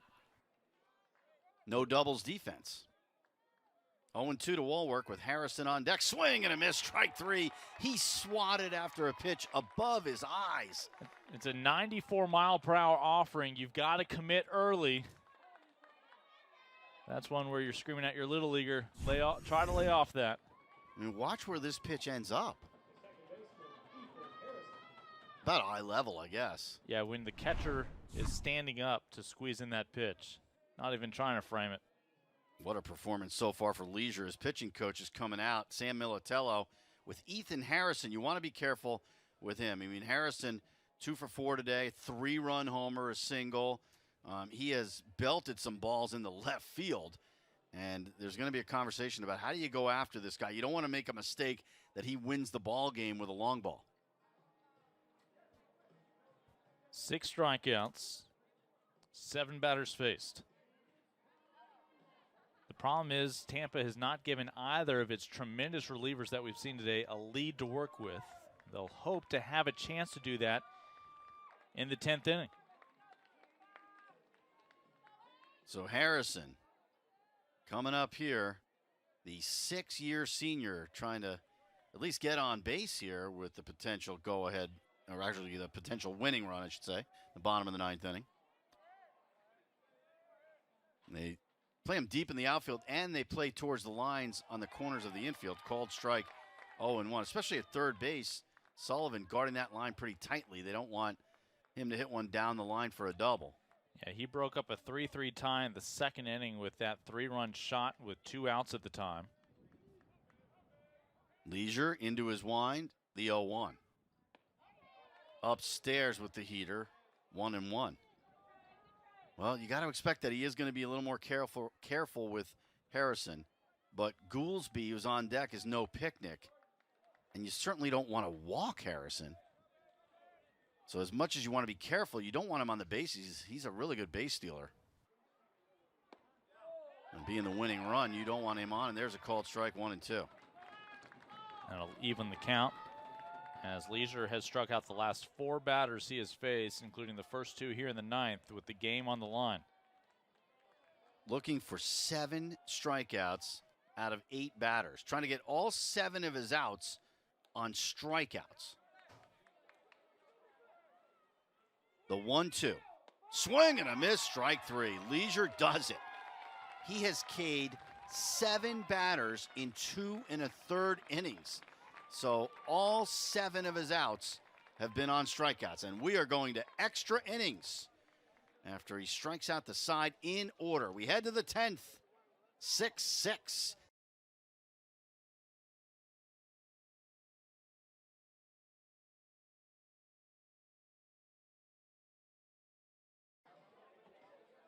Our first game of the D2 Championship goes to extra innings, and to take you through the 10th, Lincoln Rose.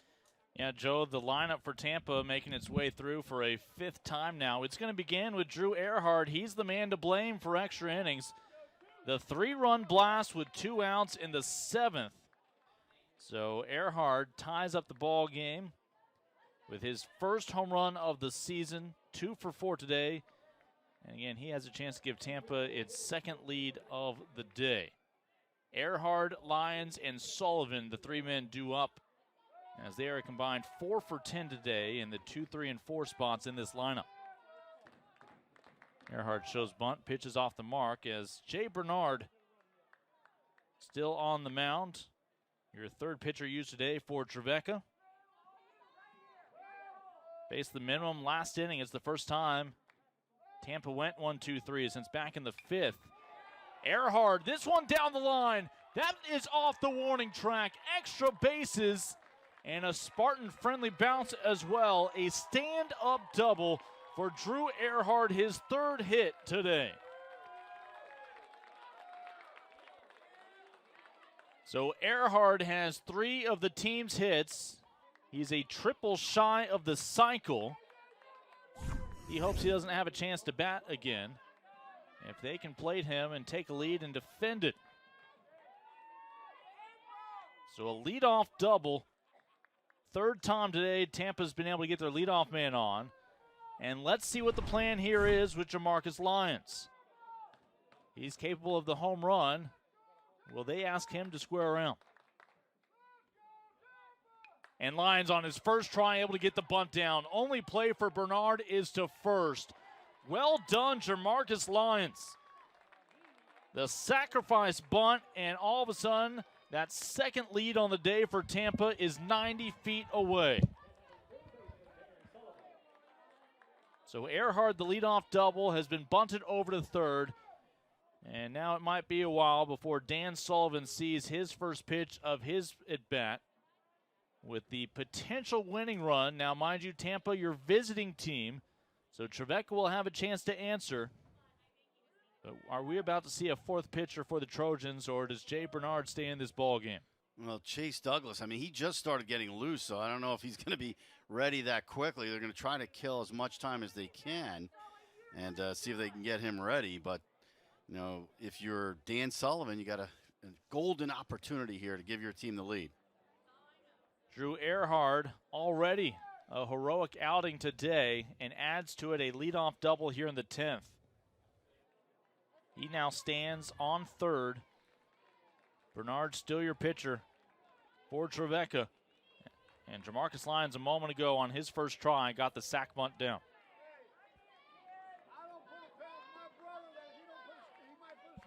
Well, now you got the infield in, and you try to hit something to the outfield to get that sac fly. The outfield playing shallow. First pitch, Sullivan fights it foul. Sullivan had an RBI single back in the first inning for Tampa to get the scoring started.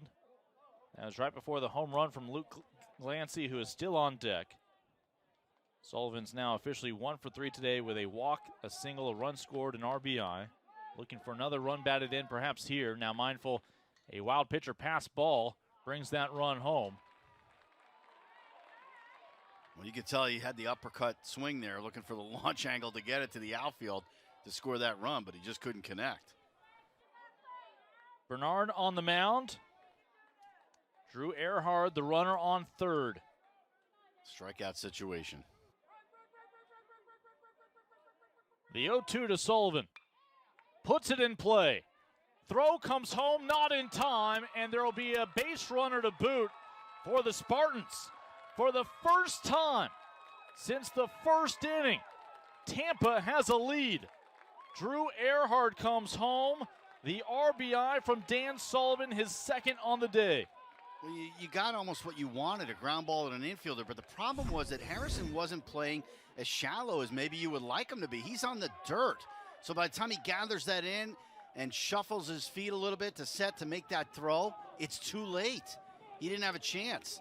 I mean, I think he had to be in a couple more steps if you're going to play in. And credit Drew Earhart on that slide. There was not a lot of plate available for him, but got his fingertips on it. So Tampa has the lead. They've trailed by as many as 3. They've led by as many as 3. Here's Luke Glancy. Home run in the first, double in the 6th, 2 for 4 today. And they want insurance, knowing that Trevecca's going to have a chance to answer. Now, with that said, Jordan Leisure is going to be the first Tampa reliever to throw a pitch with a lead. And he has been dominating. You know, I say that maybe Harrison could have been playing in more and that would have been better, but you wonder if he would have got to that ball if he was playing in more. And it wasn't hit right directly at him, and that is really what scored the run because he had to go to his left a little bit. The whole time he's thinking about going home, but that in exchange means basically you let Sullivan reach instead of recording that second out, and we will see how hard it is to find the remaining 2 outs this inning. And if Sullivan eventually has a chance to come around. 0-2 count to Glancy with 1 out, 1 on. And he's not doing any favors there for Bernard. That pitch off the mark. Tampa struck for 3 in the first, tied it up with 3 in the top of the 7th. have answered with one here in the 10th. And Earhart is your hero right now for the Spartans. That's the way it works, right? It's always the offense, as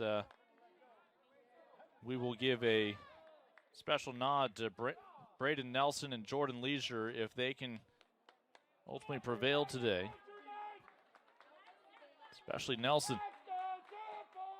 Runner on first, Sullivan reached on the fielder's choice with one out. The 2-2 from Bernard. Clancy gets a piece of it to keep the count where it is. You know, Coach Urso told us that Earhart is a guy who keeps the lineup scrappy. And I can see what he's talking about, because Earhart, you know, he delivers that home run. He's kind of the inspirational leader. You can see everybody fired up about him. He gets that double.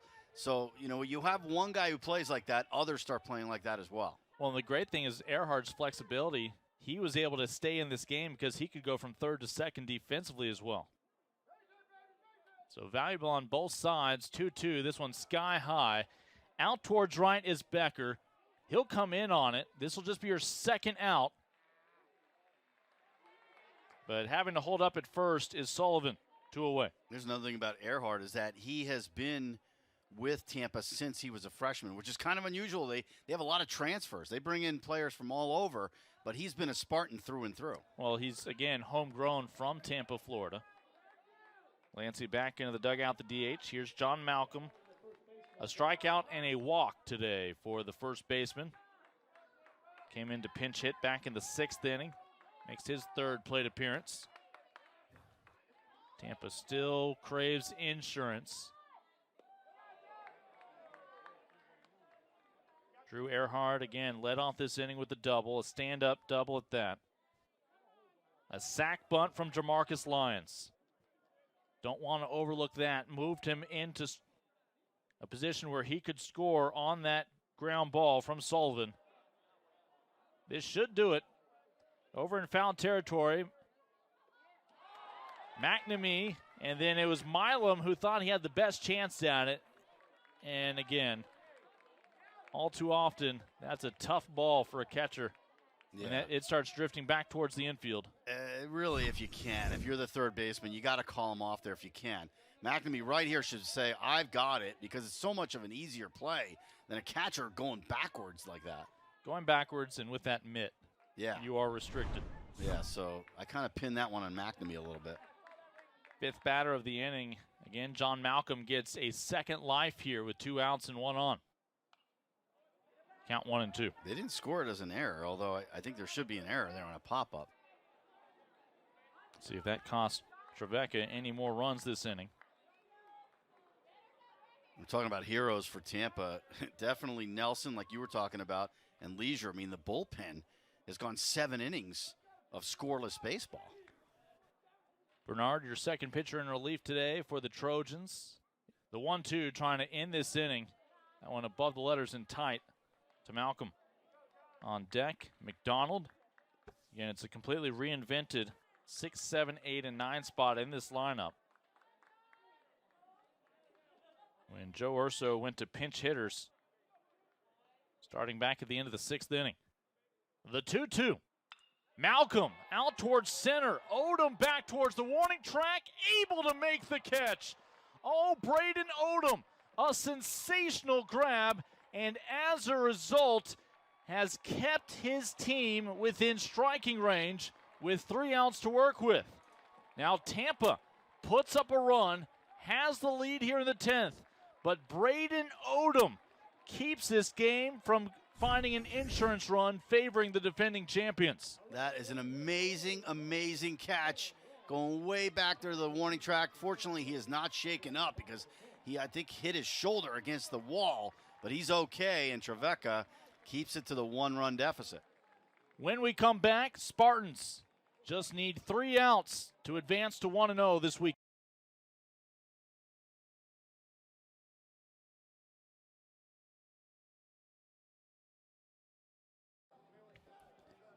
Tampa has a lead. Cue Jordan Leisure, who in relief, 2 1/3 innings, has struck out 7 of the 8 batters he's faced. The only batter that he did not fan reached on an error. And now all of a sudden he's facing the middle third of the lineup.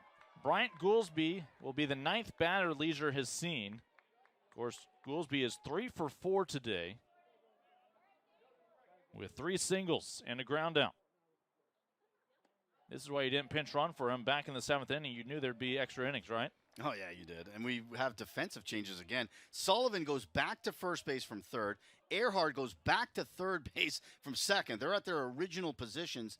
And now we've got Winkelmeyer at second. And Trevecca is about to be down perhaps to their final 2 outs. Right fielder these days is Freitas. As that's your first out made in the field since Jordan Leisure has come on.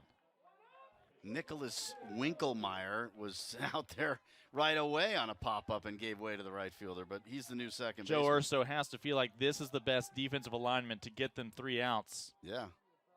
And the key there is don't toss away your glove that you had to begin the game. Right. If you switch positions, you might be going back.